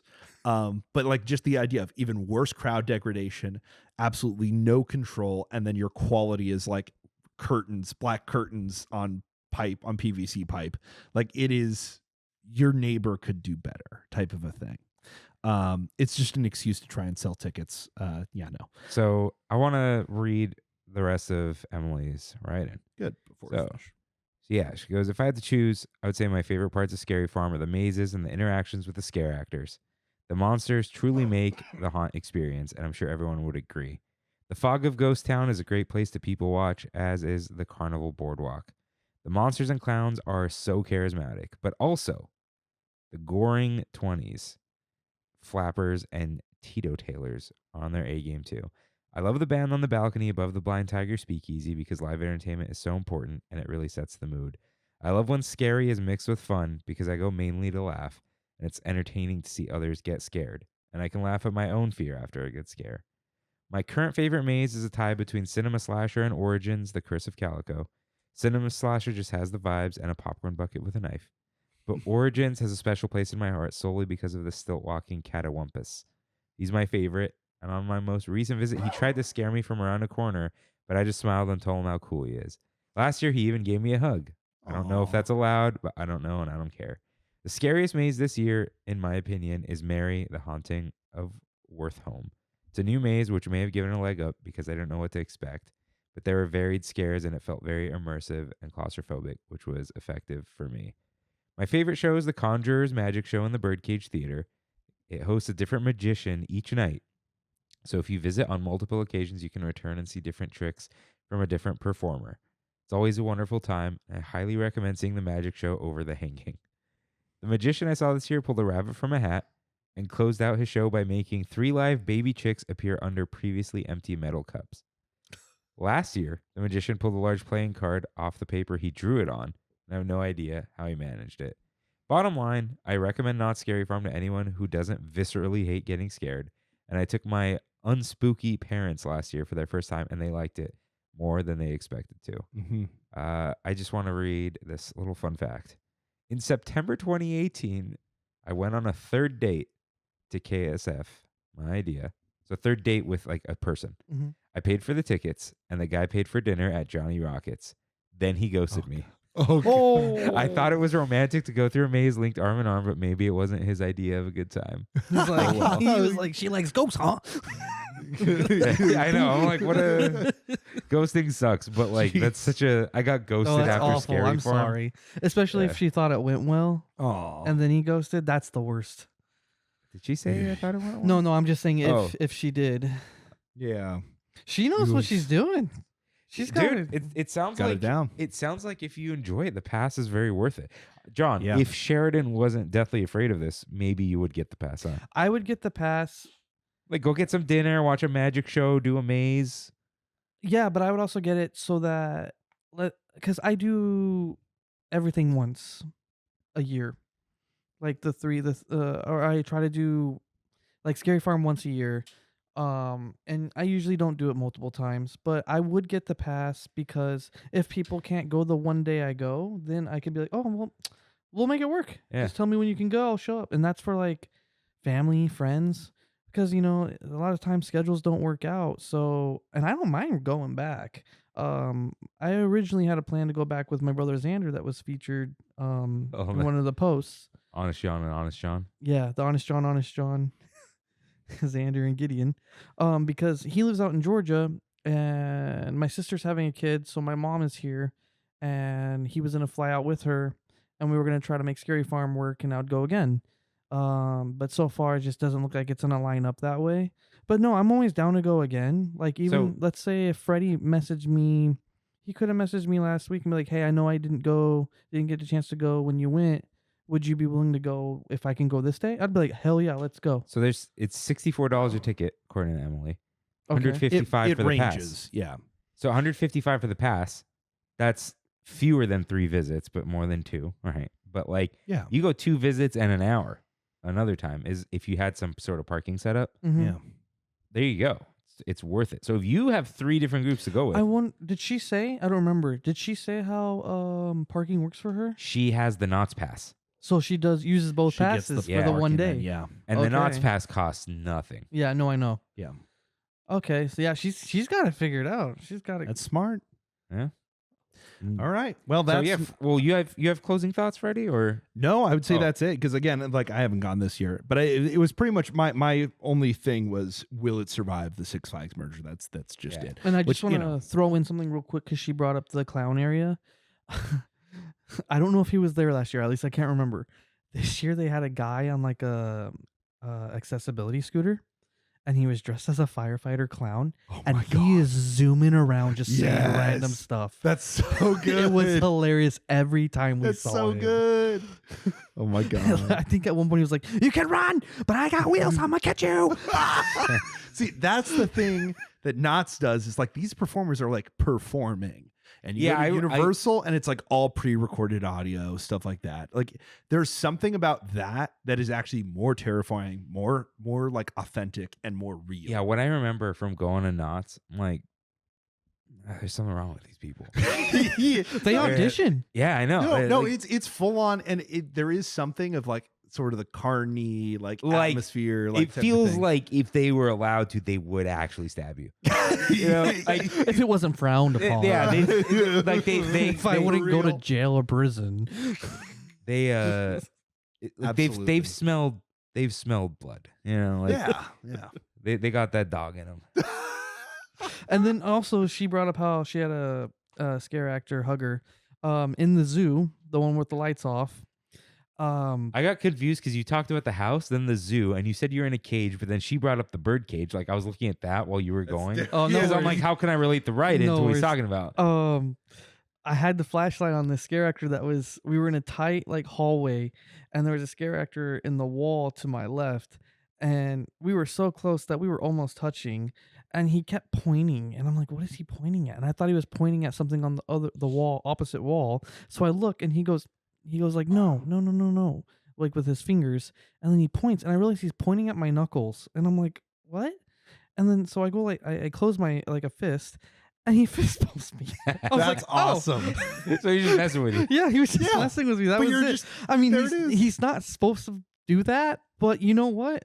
I'm not. I mean, besides saying it on a podcast, I'm not trying to get anybody in trouble. I mean, that was an awesome interaction. So But I think that interaction is still fun. yeah, It's no, still it's like, it's a What was that's he the dressed Terrifier as or energy. whatever? huh? What was he dressed as? Oh no, he was one of the human animal hybrid creatures. Oh, okay. Yeah. Yeah. In a wall in You a just hallway. didn't expect this to happen. And he was just pointing. So there's the whole journey of me like, what? Is there something? And then he just wanted to fist bump me. So I think that's fun. I think that's all fun. But yeah, that's not Scary Farm. Sad I didn't do it this year, but you know, it's gonna be around next year. It's like this is gonna keep on going. Let's go to Dark Harbor, which is the other event that you got to do, which I have no experience with. I haven't even been on the freaking Queen Mary, so I don't know. geez, okay. Yeah. So I definitely put or Dark Harbor below the other two we've already talked about. It's very okay, so you know how we said Universal Studios we said festival, right? Yeah. Like party festival. Yeah, absolutely. This is Party very atmosphere. much let's get everybody drunk and then scare them. That's exactly what this was. From the entrance to every corner, there's this alcohol, there's this alcohol, Oh, there's boy. this alcohol, there's this alcohol. I was struggling to find a normal drink. Ooh. And when I did, I just they had a Liquid Death, the canned water. Oh my. Dawn and his but liquid death. but I also want It's to the only thing there was. if you get early entry and you for Dark Harbor, I do not recommend getting a $40 fishbowl and heading to the two mazes that are open for you, because if you do not finish this fishbowl, you're going to have to throw it away before you go through the maze. And my brother August and I watched this happen. We were the first in line for regular general admission early entry. There's a whole like front of the line also early entry, so it's a whole. They have 3 different lines. It's stupid, but we saw this couple both had fish bowls, $40 each. So we're talking $80. They were the first in line for the like front of the line, like Fast Pass or whatever it was called. They hadn't even probably taken 5 sips before they were told either finish them or toss them. And they tossed them. We watched $80 go into the trash can That's crazy. like it was nothing. So I just want to put that warning out there. wow. If you are getting drinks at Dark and Harbor, is it a they are actual all fish expensive. bowl that like a glass fish bowl, or is this plastic? it was probably plastic. I assume so. I would hope it's I just- plastic. The drinks all were expensive. Yeah, I was okay. looking for just something, just like, oh, let's get something fun. No, didn't like any of the prices.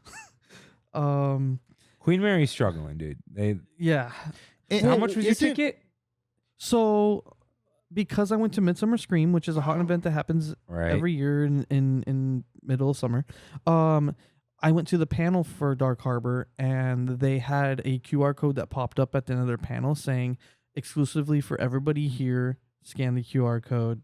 You get early tickets, and they're discounted, $36. Okay. That's so not bad. yeah. That's no, not bad entry. not bad at all. Yeah. And it was an early entry, so I got in an hour before Oh wow. regular people. Okay. But keep in mind, the early entry, there's only 2 mazes that will open for you.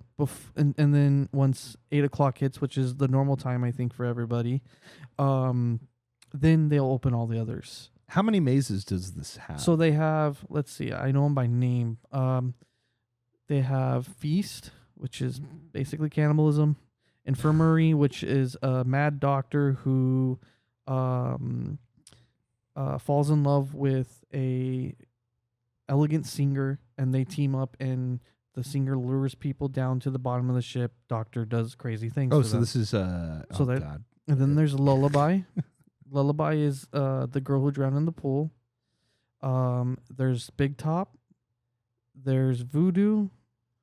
And then there is Breakout, which is about the guy. I think it's a made up story, but it's based on the room that the ship has. This room B340. Some crazy stuff happened, and their people died. So they formed this story for this maze where this guy killed those people, got taken off the ship, sent to prison, and you're now basically following his footsteps after he breaks out of prison, and he's trying to get back to the ship to continue what he did.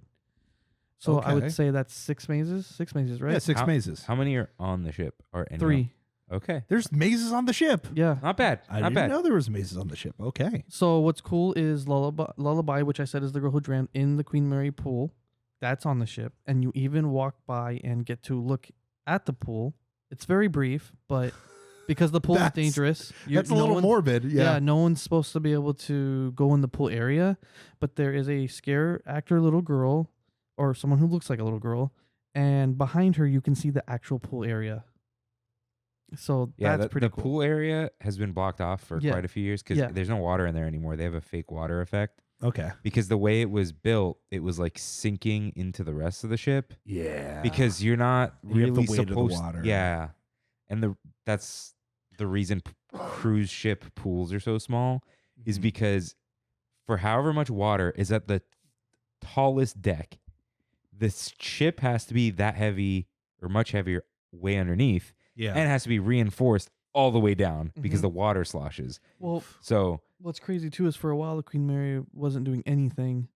No Yeah, they- dark harbor, no they visitors. keep going into like almost bankruptcy, 'Cause falling it keeps apart. needing repairs Yeah. that sometimes don't happen. Yeah. So it becomes a huge liability. And then there's a whole dispute of, well, is the city going to keep it, or is somebody going to buy it and save it? Or Yeah. it's a whole thing. And the retrofit is way exceeds the cost. Like it exceeds the benefits. Like people of it. don't care Yeah. about the Queen Mary that much. There are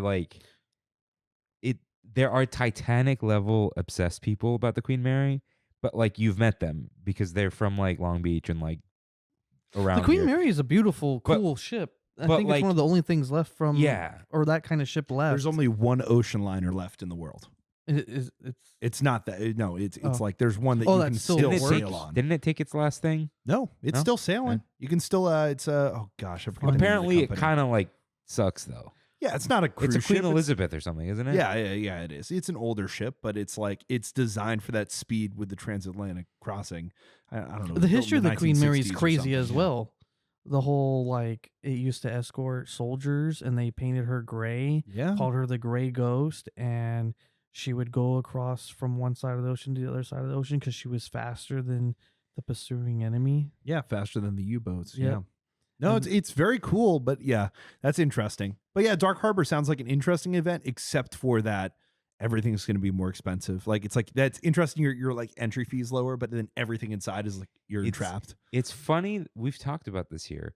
How the more things you are charged for, the cheaper an experience feels. Yeah, Like And that's with Queen Mary is you pay for the ticket, and then they try to get you over here. Here's axe throwing. Here's this thing you can do. Oh god. Here's this thing you can I do. can't- And I just avoid all of it. I can't fault them as much because the tickets are $36. Well, Right? Just later yours, yeah, on, later later how much- on, Oh, they right, go right. up to 50, 60, and I Okay. think they hit 70. Yeah. But I didn't have to look that late, so I honestly Yeah. don't know what they ended Yeah. up like. Right now, I don't know what they're going for. What's the the maze quality in comparison? How do you feel about I those? love the ones on the ship because, which I feel is kind of cheating because they're using the ship. So Yeah. I'm gonna love that. But they are not afraid to just buy a lot of stuff from Home Depot. Oh, that's not good. Yeah. So like, there's one I keep seeing. Well, first off, there's always the nun from The Conjuring. Okay. What's her name? Whatever her name is. I see her every year at the Queen Mary. Okay. I'm like that takes me out because I know what that's from. That has nothing to do, and it's in the breakout maze, the one about a prison break. I'm like that has nothing to do with that. But okay. Yikes. And then in Lullaby, they have the animatronic of the person who has their head like tilt all the way back, and it looks like they're climbing up a wall, and it makes all the stupid noise like, and I'm like, that just cheapened that for me. It's off the shelf. I'd yeah. rather have a real person. I mean, they don't have to do all that. Like, they don't have to be strapped to a wire or anything. Just be there and be physically A there. real person is going to Yeah. be more interesting. So there yeah. is that cheap factor to it. There is a lot of, oh, that's just something they bought from Home Depot or some Spirit Halloween and stuff like that. But I do love when it's the actual scare actors getting you, because they do a good job.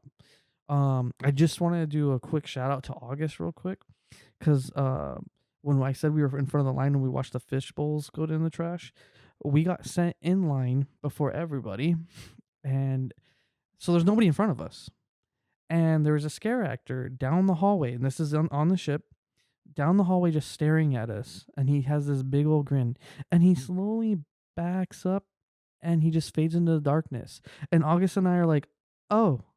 Okay, so we go into where he was, and we're like, he's in here somewhere. We know we never saw him. That's And I don't scary. know. I don't know how close he got That's to. scary. He could have been anywhere. We couldn't find him. That's good. Yeah, That's and good. then it was funny. We talked about it afterwards, and August. Sorry, August. I'm about to say it. August is like, am I about to cry right now? It was just because we were the first ones in, Yeah. no one around us, That's cool. and it just felt like either scare actors were right behind us, around the corner, and yeah, I think Makes it something special. Yeah. I think if you get the $36 ticket like I did this year, just the 3 on the ship are worth it, Yeah. because the ship is just so cool, and you're on a you- real thing. yeah, and you're going through. It's not like they make it all fancy for you. No, they make it still look the way it is, so it looks run down. And it looks like you might need a tetanus shot. And It's a haunted ship. There you go. You're good. Yeah. yeah. So That's cool. That's really cool. Yeah. Well, there's any last thoughts, or I think that was it for I Dark think- Harbor. I think that's it. Out of all of these, I recommend Scary Farm the most. Yeah. It's the most well-rounded, you'd say. Yes. Scary Farm. If any of this sounds appealing to you and you haven't done it before, HHN is. I think HHN's cool just for the sake of, if you're into one of these things, if there's an IP that grabs you, maybe that's going to be your in for it. You know, that it's like, I can't wait. Yeah, to that's see what I was gonna that. say. If you're super into horror movies, Yeah. you're gonna lean towards HHN depending on what movies or shows they Yeah. have for that year. And that's another thing we didn't really mention. Scary Farm keeps their mazes for a while. Mm-hmm. A lot of them go. We did say like Yeah, Origins they has been around. rotate like 2 Whereas- of them out every year Whereas versus. Universal tends to get rid of a lot of them. Yeah, if it's you like see a every re- year it's entirely Yeah, different. like if you see a repeating one, it's just an off chance that they repeated Yeah. it. off year, they didn't have the time to Yeah. change something around, something like that. Dark Harbor, however, they've had a lot of the same mazes throughout their entire run. Which They makes will sense. add props and they will change story elements slightly, but for the most part, you know what you're getting yourself into if you have been before. I can't even remember them changing any of the mazes. Actually, they've Oh, all been wow. the same since I started going. All right. Well, that's kind of all those haunts that we did. And last but not least, It's Kirk's turn. it's back over to what we normally talk about here on Trammin' with Disney and Oogie Boogie Bash.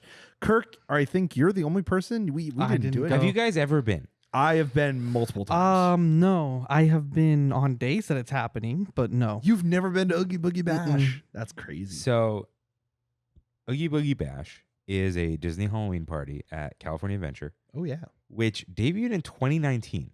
So they had one, and then they had COVID. And then it came Oh, back in God. 2021. Yeah. So I've gone every year since it came back.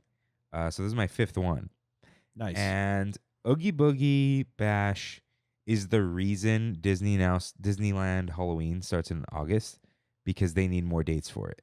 Because it's only Tuesdays, Thursdays, and Sundays. Because Oh. they don't want to take up Fridays and Saturdays. Because you don't need to convince anyone to go to Disney on a Friday or Saturday. Nope. And I think they just need days off in between. Probably some nonsense with not paying cast members and whatnot. yeah, But, because these are entertainment heavy events. So Yeah. there are no scare actors. It's like fun, spooky vibes, but there are many, many costume characters, Mm-hmm. and they are all face characters except Oogie Boogie. So, Also, R.I.P. Ken Page, huh? the voice of Oogie Boogie. Oh yeah. So yeah, it's Oogie Boogie's Vash. I think the reason they started this was anytime anything happens at California Adventure, it's to increase attendance at California Adventure. The park with less things to do. Yeah. And Mickey's Halloween party was before this. I went one time and I actually had a really good time. I think I've done that one too. But I think that was actually, besides did have fireworks, lower quality event. Oh, okay. There was less investment because it used to be. So the whole thing was just here's a bunch of candy walkthroughs. Yeah.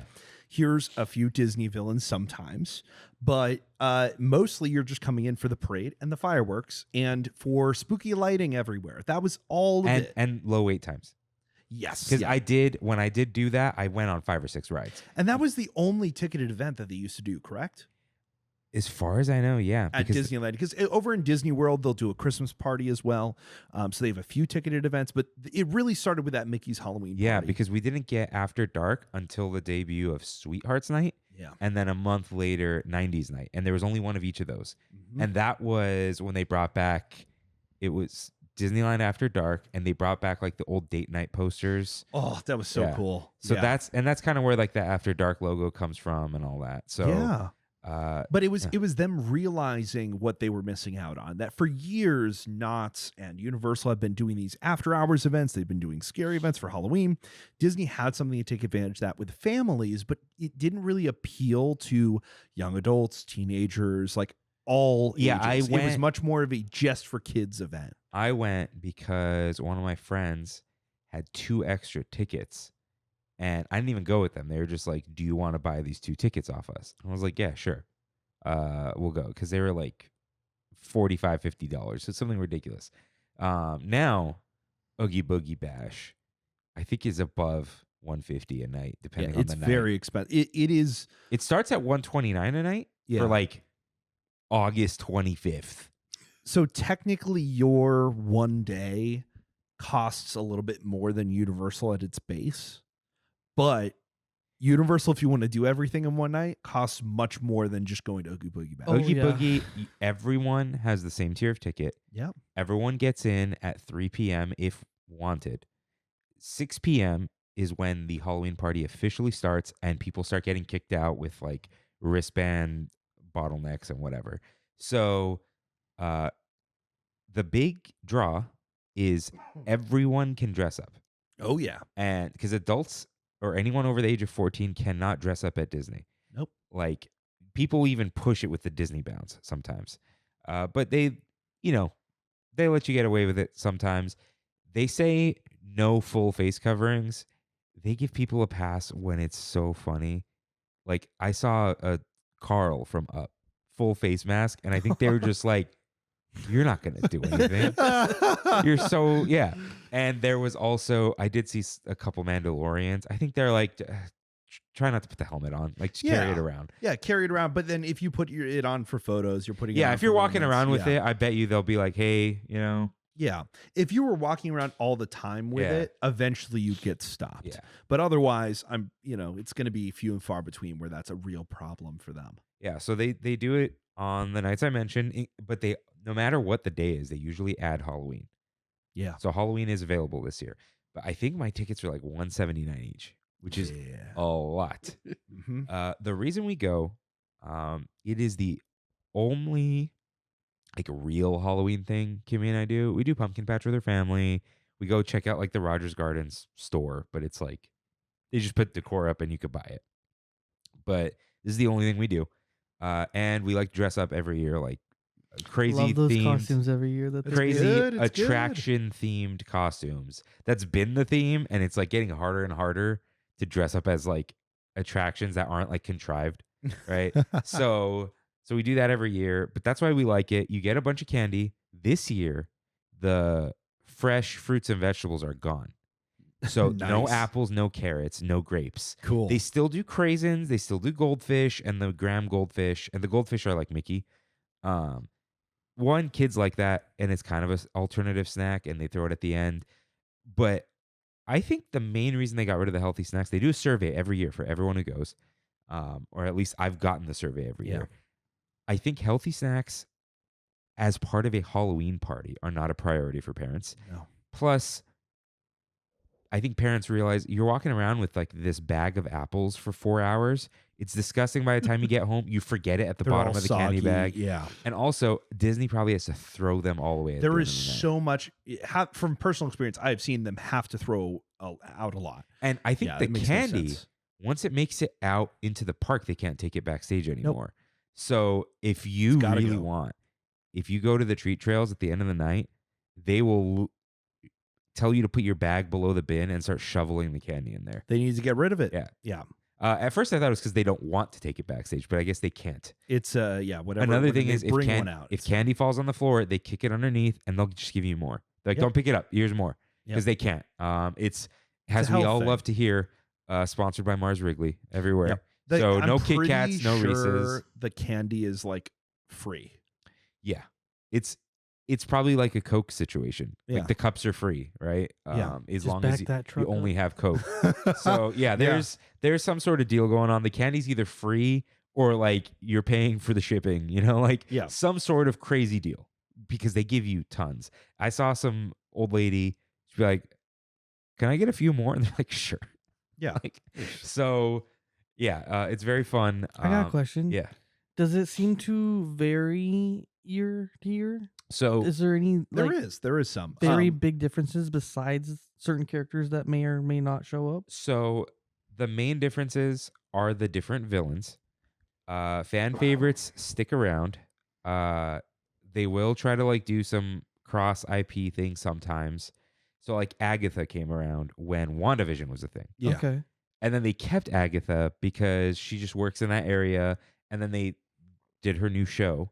So then they kept her around for that too. Okay. They had one year where they had the werewolf from Werewolf Yeah, by dude, Night, I which also is saw- very cool. What very was cool. the? I know it was from the animated Marvel stuff. What was the zombie cat? Was that for Oogie Boogie also? So- Zombie Cap was for Oogie Boogie. Okay. So here was the big bummer for some people for Zombie Cap. He came out halfway through the Oogie Boogie Bash season. Yep. Because the show hadn't debuted Zombie Oh Cap yet. yeah. Okay. So, and they would not really tell you when he was coming out. And All of Avengers Campus had the sounds going on. he was the first time there was a character that would lunge at people. Mhm. and I do remember that seeing acting. the first videos. actor Oh, no. who would get to scare people. he would like throw his arm. Kevin out. almost got hit in the face with the shield. Just straight up. Freaking amazing. Yeah. We're And- gonna get it. We're gonna get into that at the end of Oogie Boogie. I want to talk about that. So- but yeah, Yeah, he's gone now. Black Sadly. Panther was in his space. But that was one of the coolest characters that I had ever seen there. I wish I got to see the Werewolf by Night, dude. that was Yeah, such a he was cool year. He just kind of lingered above like the with the fog going. where It was we used great. to think what's the ship the called? bunker, the bunker Quinjet? area, The yeah, Quinjet like loading area. yeah, where the ride maintenance bay. exit would be. Yeah, but yeah, they rotate out at least. I think they do 2 new villains every year. Is kind of what they're trying to do. But somewhere like this year, the new villain was Syndrome, Did but they got rid of Sid. Yeah. But Sid was one of the best ones they ever did. Sid was very popular, and Syndrome at the beginning, that line was crazy. The Yeah. images of that, But anytime they have a new character, it's the most popular did thing. Judge Doom return this year? Yes. Yes, Judge Doom yeah. got moved. Does he look good? He's great. looked good the I had a whole whole time. interaction with Yeah, him. Oh, okay. Oh, He put me on trial for flying without a permit. it's it's so cool the interactions that you have because these are all face characters. They're all mic'd up. They're talking to the They're crowd. quick, dude. They're on top of it. They They're are improv. so good. It's honestly so that's the whole thing of like, yeah, you don't have scare mazes here, but you have these things, and that's something that Mickey's Halloween Party didn't have, is you didn't have those villain interactions to that degree, and it's what makes Oogie Boogie Bash worth going And to. Every interaction that isn't in like Carthay Circle, Buena Vista Street, is part of a treat trail. Yep. So there are 2 kinds of treat trails. One is they'll tell you like this is just candy. You're just walking through multiple candy stations. Yep. And the others are, okay, here's some candy. The character's at the front. Here's some more candy. Keep walking towards the character. Yep. And then a lot of them will have like 2 sections. They're like, you can just keep walking, but go into this front of the rope. You could just stand there and talk to the character. Okay. They give you a space for that. There are a interaction. few meet and greets, which are also treat trails, where some are not. It's weird. Like there's just a mix of them. The meet and greets are like photo pass will take a photo of you. Everyone gets photo pass included. Yep. As part of the thing. Okay. It just links to your wristband. You scan the wristband, and it just shows. Oh, cool. Because the park isn't busy, it shows up on your phone in like a minute, Oh, which is Really also good. cool. They have a magic key area where you can go to one. It's more candy. One year they had full size candy bars. It was full size almond Snickers or something. And they just give you one, but again, that's awesome. And then there's like one photo op with props. So we do that like at the beginning. Oh, and they give you like buttons and pins and is whatever. it the Grove thing, the Villains Grove thing? We'll get to Villains Grove. We're gonna get We'll there. get to Yeah, Villains Grove. We're gonna get So many treat trails. So there's Judge Doom. He no longer does the show with the foot, the shoe. Oh, where he would put him in the dip. He's just in a cage now. That's sad. Not the dip. I wonder why they stopped. Maybe it was like they wanted him to interact more with people, or It's that, or it's a space situation. Is the set no, he's still there. No, he's still, the shoe is still there. He's just in a cage above the dip. Okay. Oh, Yeah. Maybe it's that thing, or it was I Or don't scaring know. kids. Well, it was, could be. It was 'Cause a little there's- dramatic. He they get- murdered that shoe. can you tell No. if there's eyes on the shoe? Yes. Yeah, and he would, Okay. he would it's a shake full. it around. He'd with Like- shake like it it's around alive like it and was alive, struggling? and He did really good. Oh, It was really, no. The shoe would get murdered. the Disney Sounds like my version type of of the thing. hanging. So Judge Doom was great. Yeah. Oogie Boogie has a lot of lines. He's inside of Animation Academy. They're playing a lot of the animations, like Yeah. Kingdom Hearts. Oh, Shut okay, up. okay. It's not Kingdom But Oh, Hearts. that well, shout out isn't- because don't they do Mickey? So now there is a Kingdom Hearts photo op. It used to be in Paradise Gardens Park. Now Okay. they moved it to the booth area in Avengers Campus to the left. You know, like where they put the food Yeah. booths. So they're just in Seems there like now. the only time Disney wants to Yeah. recognize that franchise. There was a short line and we were tired. I'm like, I already met them, but it's cool to see them. One of my favorites has been gone for a couple years. Mother Gothel. She's only in the parade. She was one of the best because she's just mean. Oh, okay, yeah. She's mean, and you call her old, and then she'll get you back. You call her young, she's on your side. She was in like the back trail of Grizzly Peak, and then there was no one there, but now they put Maleficent there. Oh, nice. Maleficent it was the used to be evil by queen Soren. one year too. Yeah, Maleficent used to be by Soren. Does Maleficent have Diablo? I don't think so. Shout out to that. But she was just episode. sitting on her little throne, talking about finally being invited to a party. So like they know that they are at Oogie Boogie's party. Okay. So like last year I met Bruno because I wanted to get him. Well, that's cool because then like that opens more discussion interactions. Yeah, Like they know where they are. They have. they will comment on your costume. That's so cool. Okay. And all of this, Oogie Boogie Bash for sure. Not the Halloween event over at Magic Kingdom, but this for sure is the reason Villains Land is happening. Like all of the development in those interactions, the existence, the personalities, all that stuff, that is what's leading into the development of a villains themed land. Like, so yeah, last year I met Bruno because my niece Haley wanted an autograph on her Lorcana mat, That's which cool. is still in my trunk. I feel so bad. It's been there for a year now. Because she wanted everyone's autograph on there. And I asked the cast member, even the cast member was like, Ursula made everyone sign a contract that they can't be autographing or whatever. But so I went and talked to Bruno. Bruno's like, thank you for coming to the party, whatever. Hold up. We're calling Bruno a villain? He's the villain It's- in the movie. Yeah. Yeah. He wasn't there this year, though. In his place, who's there? There was one Oh. year where they had 3 interactions there, and one of them was the giant costume from Mulan of oh gosh, what's his name? What's the villain? What's the villain in Mulan? The giant Hun. Man. No, they I had keep him. saying His costume. No, No. Shang is the No, the- I know the Shane's guy. the guy. Yeah, He's a Oh. Hun. Yeah. I know his name, but he's the freaking giant. That was the most wild character costume I've ever seen. let's see. And it was straight Mulan. out of the 90s. So they used to have areas where they would just pull out the random villains costumes that they Shan had from Yu. the 90s. Shan Yu. Yeah, you can meet Shan Yu. Yeah. So, oh, you know It's what? Crazy.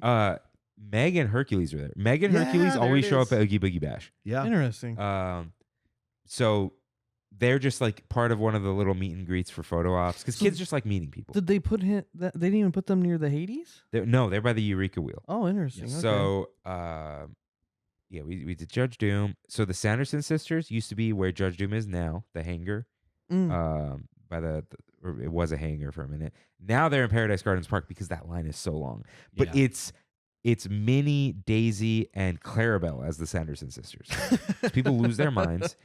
Dr. Facilier has been gone, and now it's a hocus pocus photo op without there's just a cauldron up there, and you get like magic shot or whatever. Oh, okay. Which is Dr. lame. Facilier was my favorite interaction. I love that guy. He's still in the parade. Man. He still has his own voodoo float in the parade, Which is great. yeah.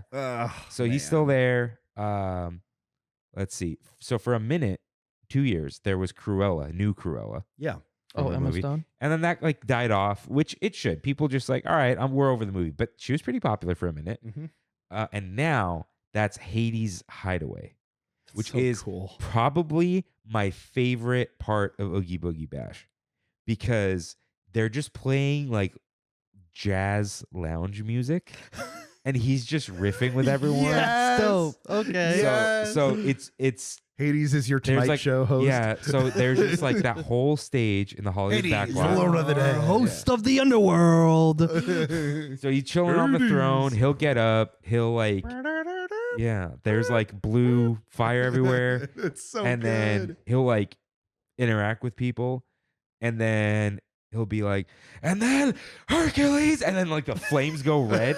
So He gets his mad. hair goes red, Yeah, and go so does cool. the whole Gotta go stage. Also cool. synchronizes. Yeah, Okay, That's cool. and cool. so this is a face character Hades, Yeah. with like a prosthetic Yes. chin, nose, Yeah. and light up hair. Hey man, light if, up stage. if Oogie Boogie Bash is the way we get upgraded face characters, I think so. I talked to maybe Jeff about this because he didn't know about Hades Hideaway, and he was like, "I think they're gonna keep it exclusive." Yeah. One, because doing that makeup is expensive. It It's is pros- very time consuming, expensive. It makes no sense. And especially the whole difference that we're talking about here. These are places where you're walking by these characters and they're interacting with the crowd, occasionally individuals, not a like meet and greet where you're waiting in a long line for an individual moment. You're never going to get that Yeah. at one of these to that extent with these face characters. And I think maybe because of that, like they're out longer than 15 minutes. oh yeah. Like they don't have like the got to take a break. One, it's at night. Two, they're not in a mask.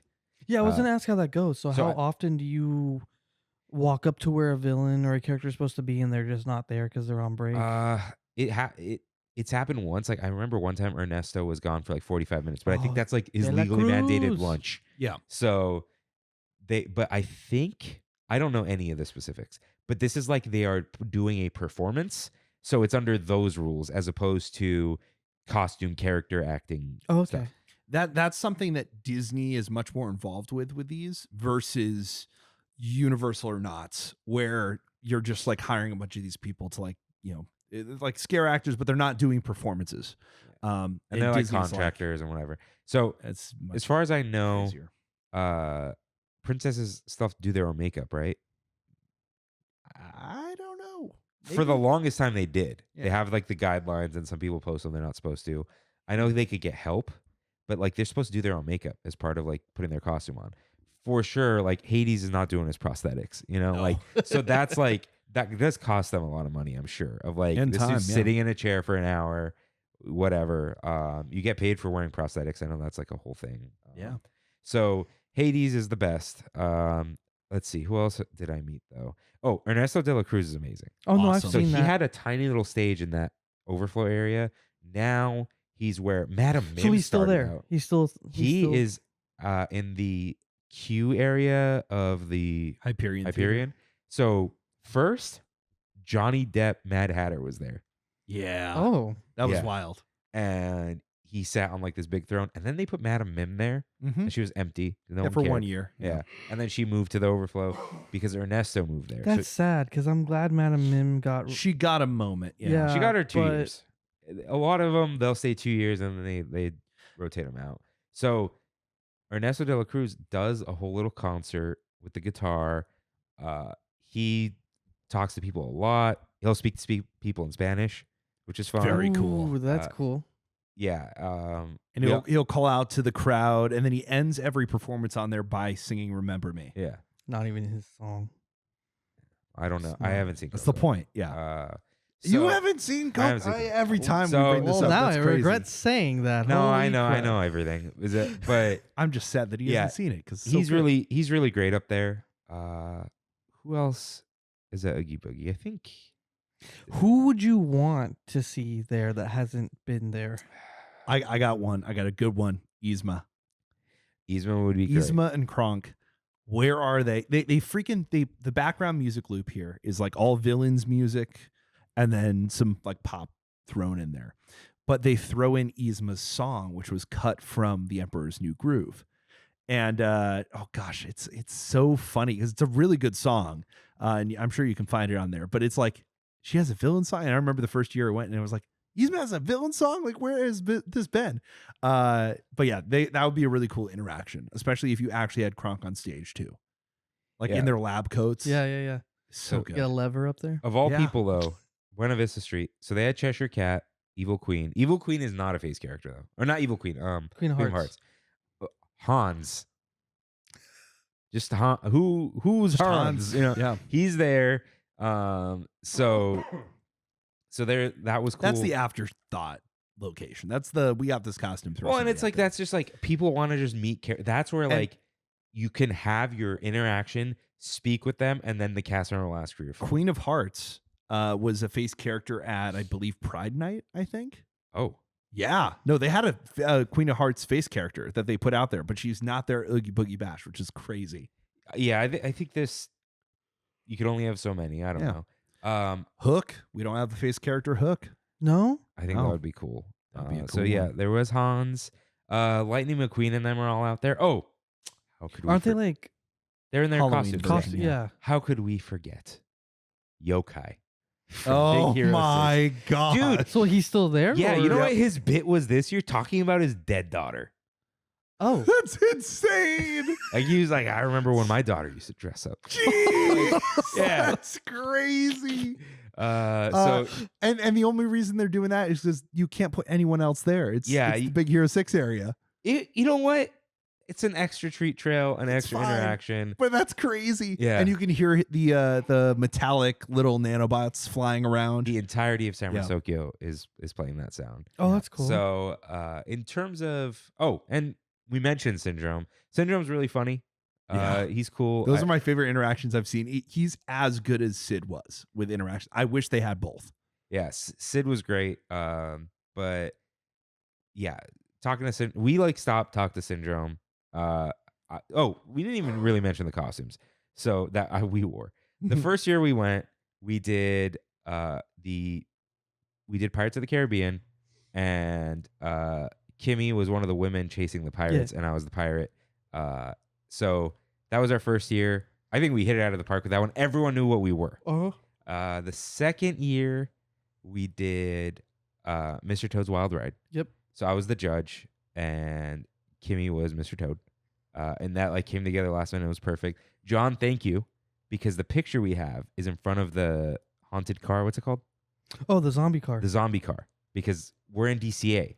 So we could get a res to Disneyland, but then they might be like, why are you in costume? You can't take a picture. So we couldn't do that. So we had to get creative. And I was like, John told me about the zombie Yeah, car. I remember telling you about the zombie car, and you had no idea what I was talking about. I was like, Yeah. dude, it's probably one of the creepiest things in Radiator Springs And- during Halloween. And both years we hung out with Kevin in America. And that year they happened to also do Mr. Toad costumes. So that was a little funny. But then, and we got a cool picture in the spider Mr. Toad car thing. Oh, yeah. oh, yeah. That's a photo pass opportunity. There are a lot of photo pass opportunities. That's honestly, it's like part of the reason the lines for the rides are so short, which we haven't even brought up, Yeah. is because everyone's getting in line for photos. And or the tree mazes. trails. There's Tree trails, lots yeah. to do. Or the Which parade. is great. Are the There tree is a lot trails, for your like value. guided paths. So tree or- trail is just a roped off little path. It zigzags, Okay. and there are just multiple like bins or cauldrons With where two cast members hand you 4 pieces of candy. Okay. So they count them out. So what was I talking about though? Oh, Your the costumes. costumes. The third year, I think we did probably the deepest cut, which was I was dressed as Sala, and That was my Kimmy- favorite. Kimmy was Mhm. dressed as the woman holding the The seatbelt. The right? seatbelt. Yeah. Yeah, I was gonna. What is it? The ingenious. Genius device. Yeah. So of this invention. because that is exactly one frame Yeah, out of a safety spiel yeah. in a queue. in a queue. So because the other frame is just the gloved hand. So I think that's the deepest cut. One of the best like cohesive costumes put together because they're real people's costumes. Yeah. I think the Pirates one looked really good too. Mr. Toad is like your cartoons coming to life.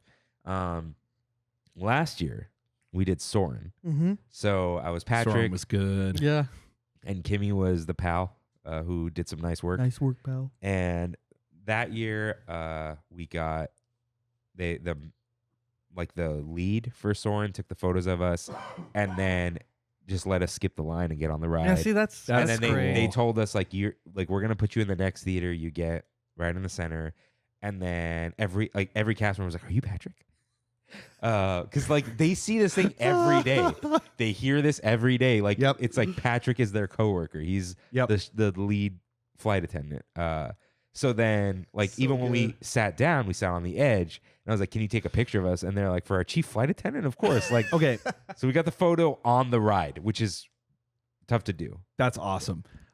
Bringing up Soren and bringing up Patrick, do you think that they're going to record new I don't footage? think so. I think they got to keep it classic, dude. Based off of the fact that they've had him now twice in his costume, like at current age, once for D23 and once for the announcement video for Soren Across Over- America. Yeah, over America or whatever. It'd be cool.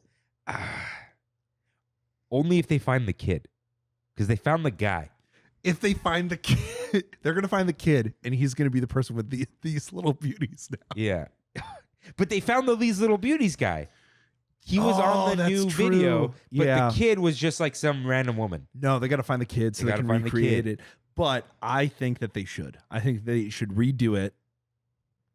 But only for Across America. I think you Yeah. should say Soren Across America. Yes. And then when they switch back, use the old cue. Yep. Or whatever. And I don't even know when they switch back what it's going to, like, if they're going to re-enhance something or do something over again. Because I don't know. We'll see how long this Is it is. supposed to be California is mainly so a good. summer thing, or It's going to be for a year, I think. Oh, Yeah, no, it's an overlay for a while. I think, though, I They're don't know. spending money Dude. to film a whole new film, so they're going to this keep is it their around. chance, though, for California to become the default here. Yeah. Around the world to become the default Disney World. Yep. Differentiate the parks, give people a reason, that kind of thing. Yeah. Because Maybe you remaster California again. I don't know. we just don't like it's perfect. It's perfect. All right. That's true. It's It's more popular than World is. the score I think is really It's so good. so. Anyways, Yeah, I, so- I'm sorry I had to bring it up because I didn't get to talk about it. Yeah. So that was really fun, and then we'll bring up Villains Grove as a little finale. We got let into Villains Grove when there was a long line last year because the Soren people were working Villains Grove. Like the lead was there. He goes, "Oh, it's you guys. Were you gonna get in line? Just go in." He goes, "Everyone working here is from Soren." So the other thing you realize at Oogie Boogie Bash, it's like all hands on deck. Oh yeah. Like my friend's mom, who like works traditions, was handing out candy. Yep. My Everyone gets yeah, scheduled. another Yeah. one of my friends, I don't remember what she does. I think she works like on Main Street, handing out candy. I was like, oh hey, Yep. like earlier in the day, she said nice costumes on Instagram. I was like, oh hey, how you doing? And then yeah, everyone's just out there. So this year we were gonna do a Haunted Mansion thing, but it wasn't gonna be like this. We do couples costumes, but they aren't couples. They're just like pairs from these things, right? no, yeah. So it was going to be Haunted Mansion, but it wasn't going to be a pair. And I think I figured it out for next year. But while we're talking about the costumes in the car, we usually start thinking about it like in August. We're in the car, and I'm like, what if we do Goofy Sky School? And Kimmy's like, oh my God. I'm like, only if you're the chicken. And she's like, I want to do the chicken. Because I don't think she even realized the chicken. I'm like, what if I'm Goofy and you're the chicken? Because there are chickens on the ride. The conceit of the ride is Goofy is teaching chickens to fly, but Goofy is also learning how to fly.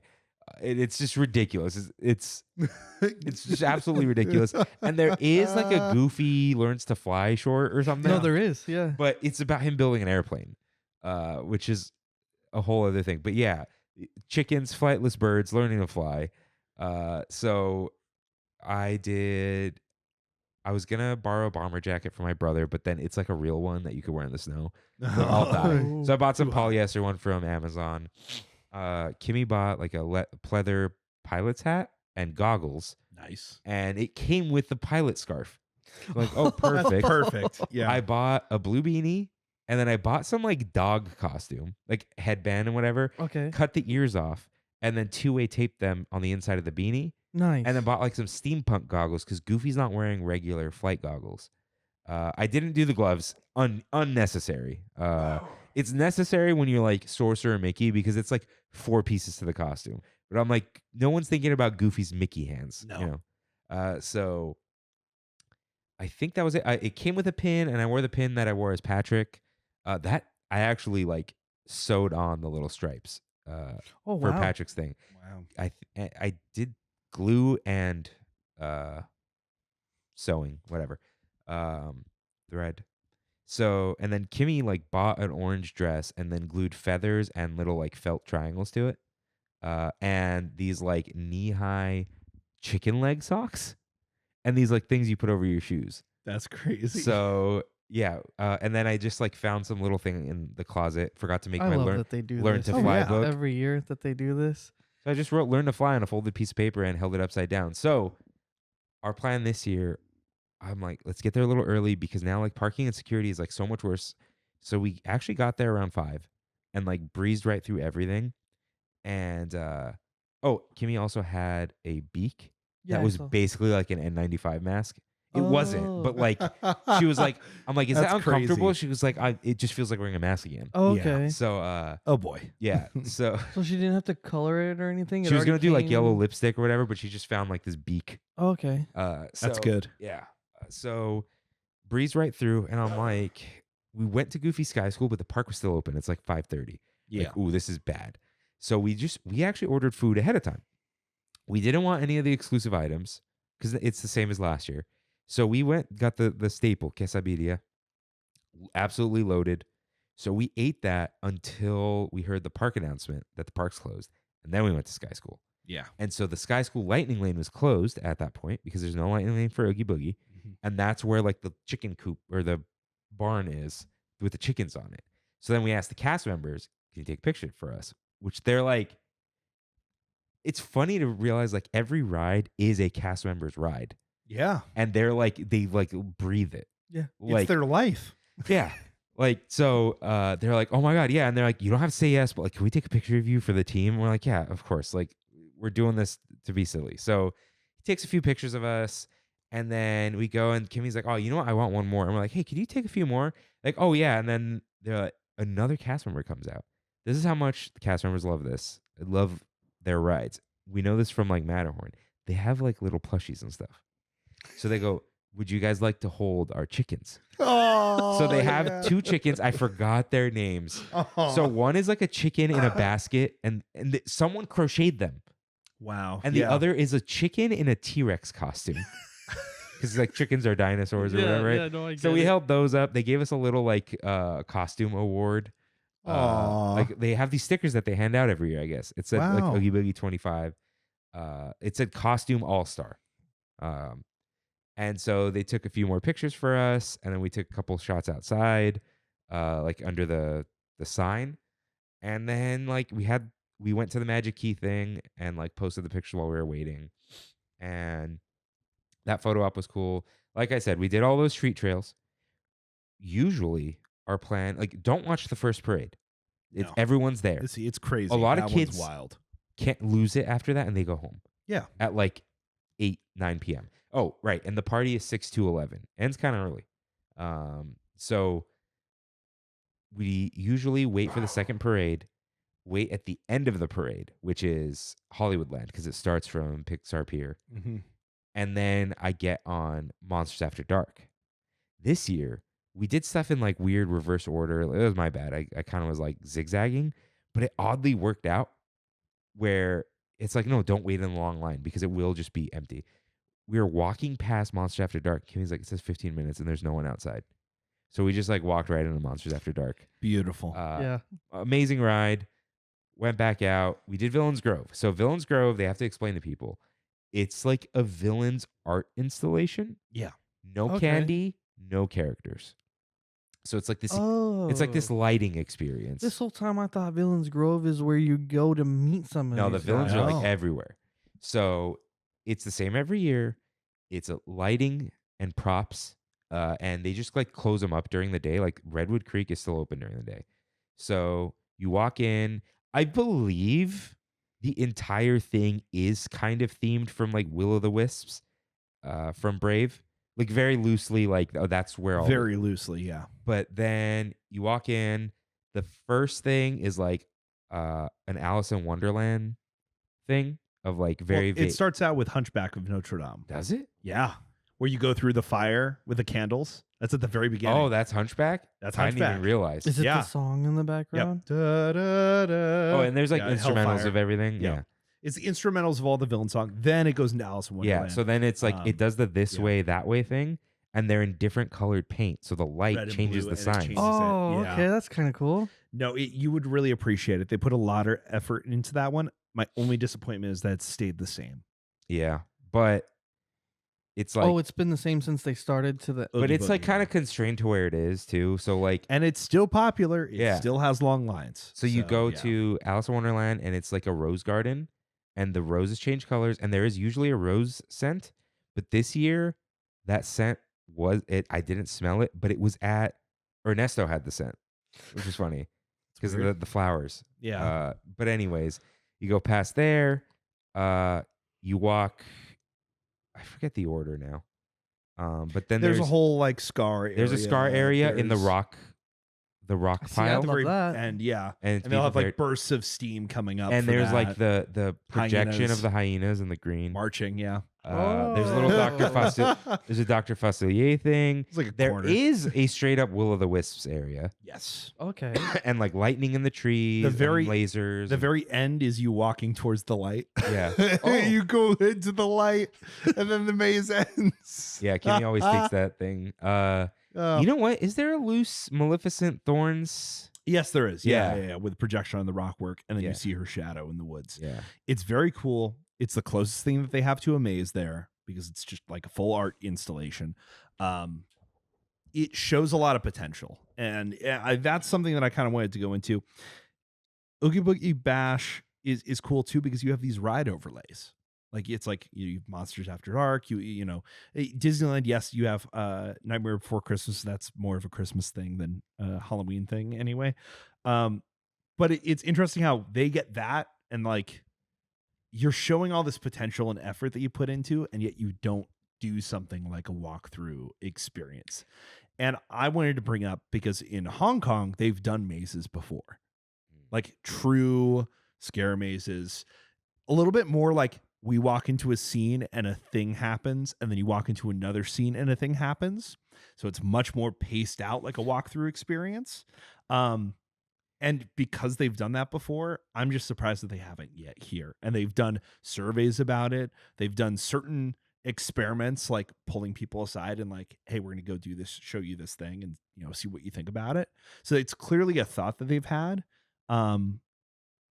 And before we like wrap up your thoughts on it, I just wanted to bring up like, what do you guys think about that idea? So before any of that, because I was thinking of like closed up areas, open areas, Dr. Doofenshmirtz is there.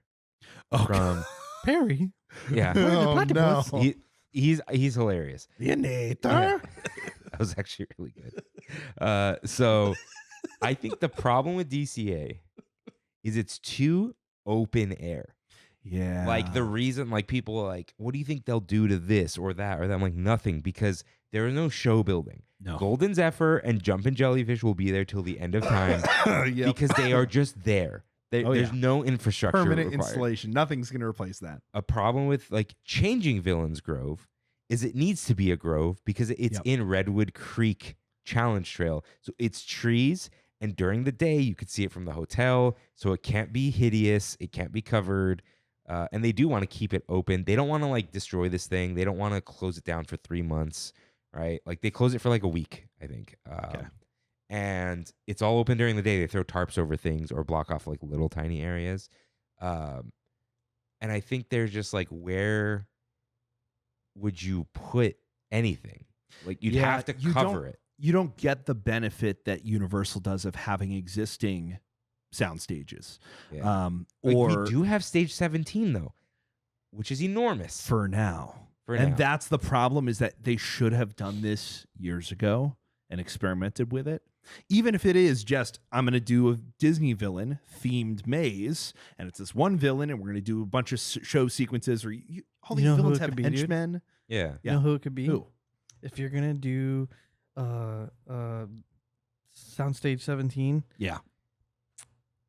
build a skeleton or a skull of an elephant and put Ah. Scar, an animatronic like Scar, Yeah. but have it be like the Mr. Potato Head kind of technology where he's talking to everybody and have like the eyes move and stuff. Have him up there, and you could even have the hyenas down below. Well, you do it as the elephant graveyard as a maze, and you have people dressed up as the hyenas. You know. Yeah, there you go. But it's like you have so many different Disney villains where they have the henchmen, or they have like a whole ambiance and vibe. Not that you would do a full thing, but just do like a little walkthrough experience. And you're so right just about the open air nature of it, because now that I'm thinking about it, it's like once you lose all those sound stages, like it's like there's nothing left for them to ever be able to do this. Like use the sound stages for the characters you can't use. Yeah. Like actual people, you know what I mean? Like people in costumes, the ones that you would have to like actually build out as an animatronic or a puppet or something, you know? Like That way you can work on it, and I'm it's not like saying- people are gonna see it. I'm not saying until that it's done. like, and this is the whole thing of Oogie Boogie Bash moved it into this realm where it's adult friendly as well. And clearly, like, there's a ton of adults just going here, no kids, But- all dressed up. Like, that's but- wild. it is primarily Yeah. families with children. Yes. Like there are a few groups of cool adults who go with their friends. One of my something I thought was really cool. I told John earlier.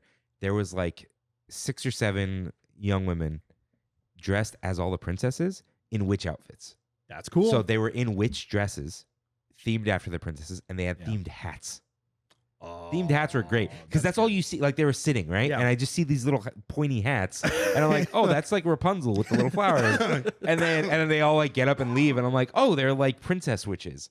And then like we've seen really good ones. Like one of them one year was like Thanos and all the Infinity Stones, and like each person was an Infinity Stone. There's a lot of like Yzma and Kronks, and they'll have the little backpack. So they do really cool stuff, but it's like you'll see a few groups of adults, a couple of people on dates with no costume because it's their first time there, and then they realize Yeah.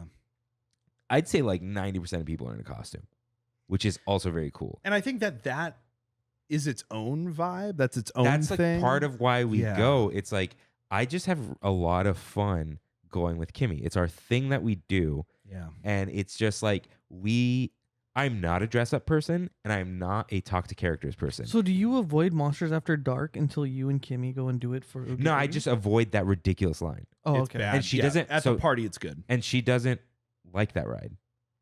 Oh, So she gets in the line with me, and then when they say how many, she goes, I'm exiting. And then they go, oh, perfect. There's always one spot left. And then okay. sometimes they'll say exit when the doors open, like they know, like whatever. Yeah. This time they're like, I'll just take you through the exit because it wasn't busy. So the cast member was able to just like leave for a second and go through this door and just Okay, walk out. okay. So yeah. So it is like everyone's in costume.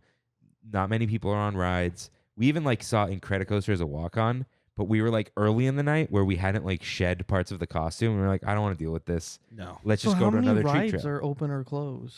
Everything is open. Everything's open, yeah. Yeah. Oh, okay.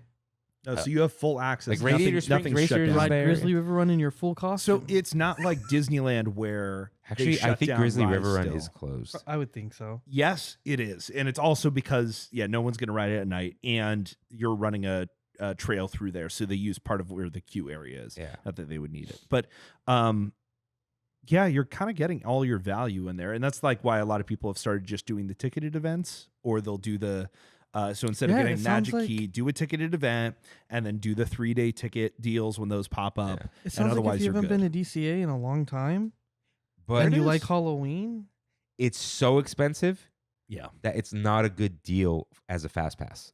no, An early Star Wars night for like $117 is like A you much just better ride deal. everything Yeah. over and over and over again. that's really fun. Like I might actually do that next year. I went on somebody had an extra ticket and I got to go to that and it was incredible. Like it's just like empty. Because the After Dark events that aren't Oogie Boogie are primarily adults. Yeah. Primarily adults who, for some weird reason, just want to take photos. Oh, It's the see, photo I'd be opportunity. passing all that stuff. Exactly. Yep. Yep. And No, that's- we'll do that. That's next why year we for stopped sure. going to Sweethearts Night. They killed the best thing they ever did, the Royal Ball, because one, it cost money. They needed Fat Cat Swinger out there, and two, most people there are like on their Knott's Berry Farm date night or whatever. Like it looks like a bunch of boyfriends dragged to a Valentine's Day event, and they're all just they're all in like 1 hour photo op lines. Yep. And we're just like, we're just here to eat and listen to all the live music because that is something cool that they do, and move on. I do want to mention the Frightfully Fun Parade. Yeah. It is fun. The Headless Horseman is the coolest thing Disney does. So good. You know about this? I know about the Headless Horseman, and I know about the shovels that they grind on the ground. It was even cooler when the Headless Horseman used to gallop, and now they don't anymore. Wait, so then what does he Headless do? Headless Horseman used to go down Main Street, which is Yeah. his long straightaway, where here it's the longest straightaway is maybe like Performance Yep. Corridor, but it's like it gets real tight up front. So Makes more sense. Yeah. I really like the little performers who are like real scared running around. Yeah. The only bummer is there's like a 10, 12-minute gap between him and the parade because the horse can't get scared by all the other stuff, and the horse poops sometimes. Yep. So that is the bummer. It takes like forever. But it's so cool. It's so very well cool. done. The music is really cool. The vibe that it creates Yeah. is perfect. The parade is good. It's cute. It's fun. I think it needs a remaster. I think that they need to, redevelop it, especially because you've seen all these as face characters. Now they're costume characters again. No, Well, I on the villains float, the last one, a lot of the I think Hades, a only, bunch I of think them are. only Hades is really, costume, I guess, and Ursula is because it's Ursula. of course. But like that would be cool. Mother Gothel is on the float. Facilier's there. Maleficent's up there. Evil Queen's up there. That's true. Let's see.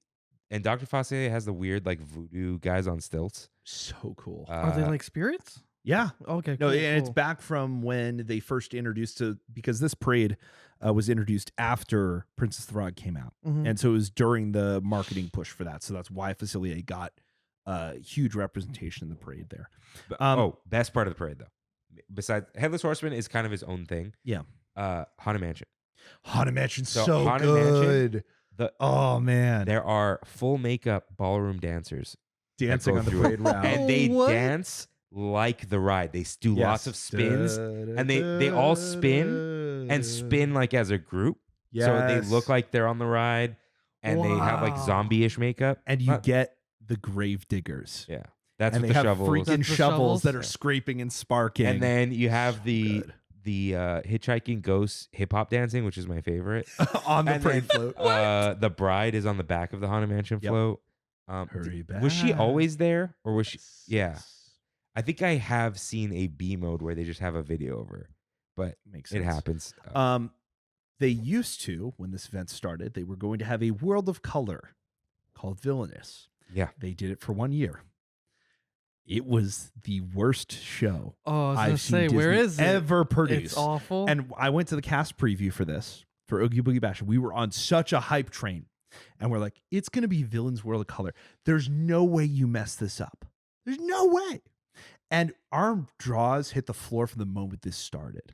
And it's all about like a little girl who wants to be bad, and all the villains are going to teach her about how to be What? bad and how bad is good. What the? And that's it. That's the show. Like And as if you didn't have all these other stories to it's pull from done- already. It's done, like that being the framing device, and it takes up half of the runtime of the show. And so you're like, I don't care about this. And they tried to sell her as a character, and they're like, she's going to be the icon of Oogie Boogie Bash. It's going to be great. What? This is like all like buried history, like embarrassing, the worst thing they ever did. During the cast preview, our jaws were on the floor like, I can't believe what I just witnessed. It's really bad. The only moment that even perked my interest was they do Small World After All, but it's Hades, and it's like it's an underworld after all. Yeah, it's like Have you it was seen any of bad. what he's It was talking really about? bad. No, but this explains. There's a video online. This explains why they now canceled because during 2020 they were going to do a villains night after dark event, but they said there will be no World of Color. So I was like, how are you not doing the World of Color villains on Villains Night? They tried and failed. And then They didn't even try. and I think they just didn't do Villains Night. I think they never rescheduled it. No. I know Star Wars Night, they had like you can get a refund or like use them for the next one, and I'm like, just give me the refund. I'm not I going got all excited when you said a villainous World of Color, and then you just You can look up the YouTube when you video. said that, It's bad. And it was done what? in a style to try and pay homage to Danny Elfman movies. No, Tim Burton. Tim Burton. Thank you. Tim Burton movies. But yeah, definitely in that style. And it just did not work. It didn't connect. And it's like, no one's here for this. I just wanted the giant villains clip show. And you couldn't even give me that. Yeah, because That's crazy. World of Color is a clip show. Yes, that's It's what it is. It's a clip show, and instead of a story, it's a theme. Yeah. Like whether it's embracing yourself or It would have been so easy to do it oneness. right. I can't. I can't think even it's imagine. like Disney is like so. When you started describing it, I was like, wait, what? Disney's afraid to lean into evil. But they're not going to be anymore because they're doing a whole land about Yeah, I it. think they're just like no one is gonna. People clutch their pearls no matter what. So Yeah. it's just like I think their only line was the voodoo. Yeah. Because Disney is And that Yeah. lined up with cultural appropriation, so that makes sense. Yeah. But otherwise, it's like, come on, guys, like just do the thing that everyone wants. We just want the giant villains sing along. And so we'll see, because I think if the Coco ride does get rid of the parades and the parades stop and they can't do the frightfully fun, and they keep Oogie Boogie Bash in that park, then you're going to end up with a new Villains World of Color, for sure. Because you're still going to have to do a nighttime spectacular for that. yeah. You have to sell At it the somehow. ticket cost, yeah. And they could. So right now they have the Oogie Boogie. They have the Frightfully Fun Parade dessert party. Yeah. Gets you priority viewing. Okay, They'll Mr. just do that for Krabs. World of Color because they already do it for World of Color. Mm-hmm. So they'll just do that for Oogie Boogie. And honestly, like I know it'll be like the whole party will be there, but there's so much fewer people at Oogie Boogie. It'll probably be really easy to watch World of Color, especially if they do two. So Yeah. and they won't have to put all the freaking characters away who are in the parade. So like you can't meet Kingdom Hearts Mickey during the parade because Mickey's in the parade. Oh, Facilier was like okay, I that. see what So you're and you saying. wouldn't be able to meet them for like 20, 25 minutes after. So yeah. But my Oogie Boogie review, I was afraid because I've been down on a lot of things. I've been down on like just going to Disneyland lately. It kind of sucks right now. It's too busy. I know we keep saying it's like insane right now. Oh, yeah. I think it's like too many rides are down. There are too many people walking around. It's just crazy. But I was like, am I going to feel this way about Oogie Boogie? It's the same every year. But I kind of like that it's mostly the same every year because I know exactly what I'm getting. There's no surprise we took this away, like Sweethearts Night, right? I think they make so much money off it, and there are so many nights that I think they know they can't really pull back because people are already complaining about the price. Yeah. And it doesn't sell out immediately anymore. So, which I think is good because now you're able to go. I've heard people go like, oh, it's going down the tubes. It's like, no, the October dates still sell out the first 3 days. It's like, oh, August 22nd and September 8th are still open. It's like, yeah, because that's just, they're not hot on those dates, but they'll go if they want. So I'm still going to go. I still like it. But if it doesn't sound like it appeals to you, don't go because it is very expensive and you might be disappointed. Rain wasn't into it. I like interacting with Oogie Boogie Bash characters, but I will not interact with characters on any other day. Yeah. But it's because you can actually interact with them. You're not like, oh, princess, you're so pretty. It's like, oh, Mother Gothel, is that a white hair? And then she'll just like go off on you. Snap at you. And like, so yeah, this year, like Hans was like, what is this? I'm like, oh, I teach flight school. He's like, flight? What is that? Like, you can fly? Because they're from a time before flight. The improv. Yeah. Improv. Judge Doom was like, he put me on trial because he's like, are you flying without a permit? Let me see it. I'm like, and so he did a whole thing. And then he asked the crowd, guilty or guilty, like the whole thing. Yeah. Guilty or guilty. Hades was just busy with other people, but that's fine. But like, dude, last year, Kyrie was there. Like not a face character, like a person was dressed as Kyrie. Okay. And met Hades. And he's like, where's that brat Sora, huh? Oh, Like, wow. yeah. He caused me a lot of trouble. Like they read up on all their characters. So they're all really great at it. And even like I've told this story before, but there was a family of like all Hercules characters, but Hercules was like a young man in like an ECV wheelchair Okay. thing. And so Hades like signaled to them, like, come to the side, and told the cast member. So he was like interacting, and once like the family got all together, he went and like took a picture with them. Oh, that's so awesome. they still like create cute little moments. Yeah. And like if the crowd's not crazy and you're in like the talk to me area and you want to take a selfie, he'll get there and like do some like funny pose. So like they're still into it. They know you're there to meet them and take photos too. They're not rude, but they have that snark, and it's really great. So yeah, I really enjoy it. Lots of candy this year, like way too much candy.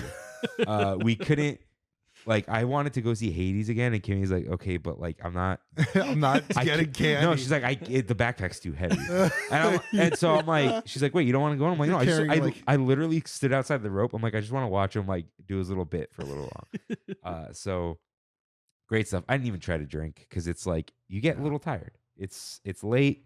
It's you're in a costume.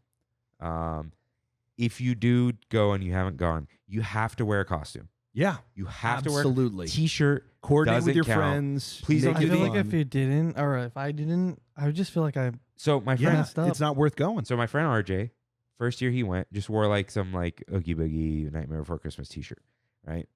And then I was like, no costume, dude. He goes, oh, we're gonna do it next year. Like he felt it. He's like, ooh, everyone's in costume. Yeah, And he goes with his wife and his daughter.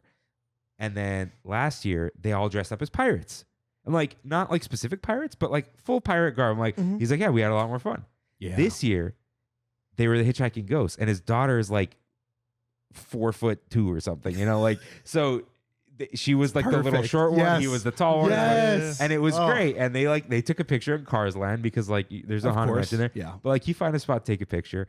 And he's like, yeah, it was a ton of fun. And like they go like late September because now again, he's like, I'm like, oh yeah, we always go October. He goes, don't forget, I have to buy a third ticket. So like that extra like $30 per ticket is an extra $90 when you're like, so there's like different options. One thing to note though, the weather is different as time goes on. Although now who knows when the sun goes down. So like in Yeah. August, the sun's going down at like 8. For us, sunset was like 6:15. So keep that in mind. If you're not like all in on just the budget, keep all these things in mind. But it is a very fun thing to do with your family. If you go with your family with a child, you will not be disappointed. I know people. It's really good. It's the one time a year they go to Disneyland, and even like the dad who's like, I never want to go, is like, are we going to the thing? Because Yeah. it's the park you could drink in. Not that no one's getting drunk there, but it's like, I want to go to Disney with my family and have a beer. You could do that. Yeah. I don't mean to drag this on, but is the food and drink offerings just the same as It's the same. it is during Halloween, like on a regular day? It's the same, but Flo's has 1 or 2 extra chicken tender things. Oh, okay.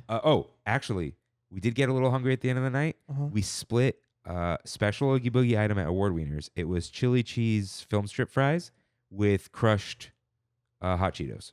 Oh, Not super creative on their part there. There was like a special espresso martini at the Cozy Cones, but I was like, I'm good. mm-hmm. They do like maybe 4 to 5 items. The exclusive merch you could buy all day. They don't really lock it anymore. Okay. And I think that might be a survey thing because they put that in the survey. They go, why do you come? Or how important is this to you? So I go, they're like, and you have to be careful with these things. It's like, how important is the parade? And I say extremely important because that means like, no, I come here because there's entertainment. Yeah. How important is the exclusive merch? I'm like, not important at all. And it's like, don't spend your budget there. Don't spend the time there, the space. And then the merch kind of sucks anyway, right? How important are exclusive food items? And I'm like, okay, 4 out of 5 because we need a little more of those. And then they've asked every year, except this year, Nightmare Before Christmas stage show.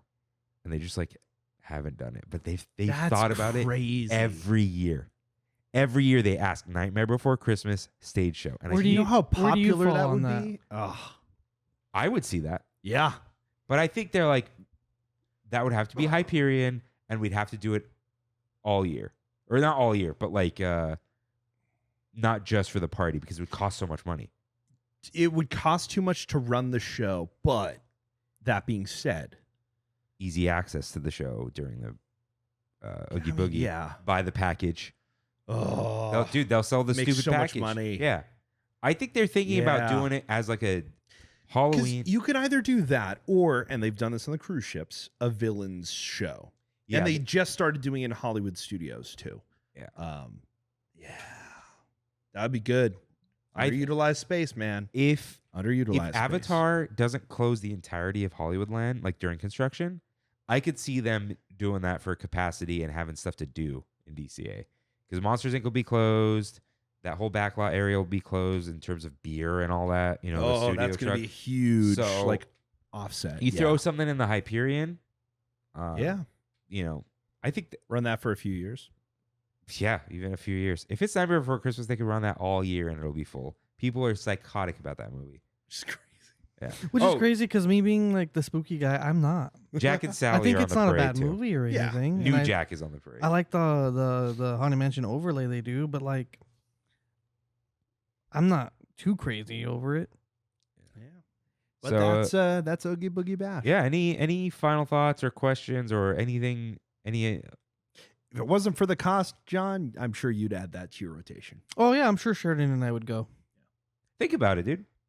I know it's a lot, but like money changes year to year. You know. Yeah. It is a lot of fun. If you have a magic key, there's exclusive pre-sales. If you have an Inspire key, there's an even earlier exclusive pre-sale. That's crazy. And they hold off a portion of it. So if it sells out one day, you try the next day.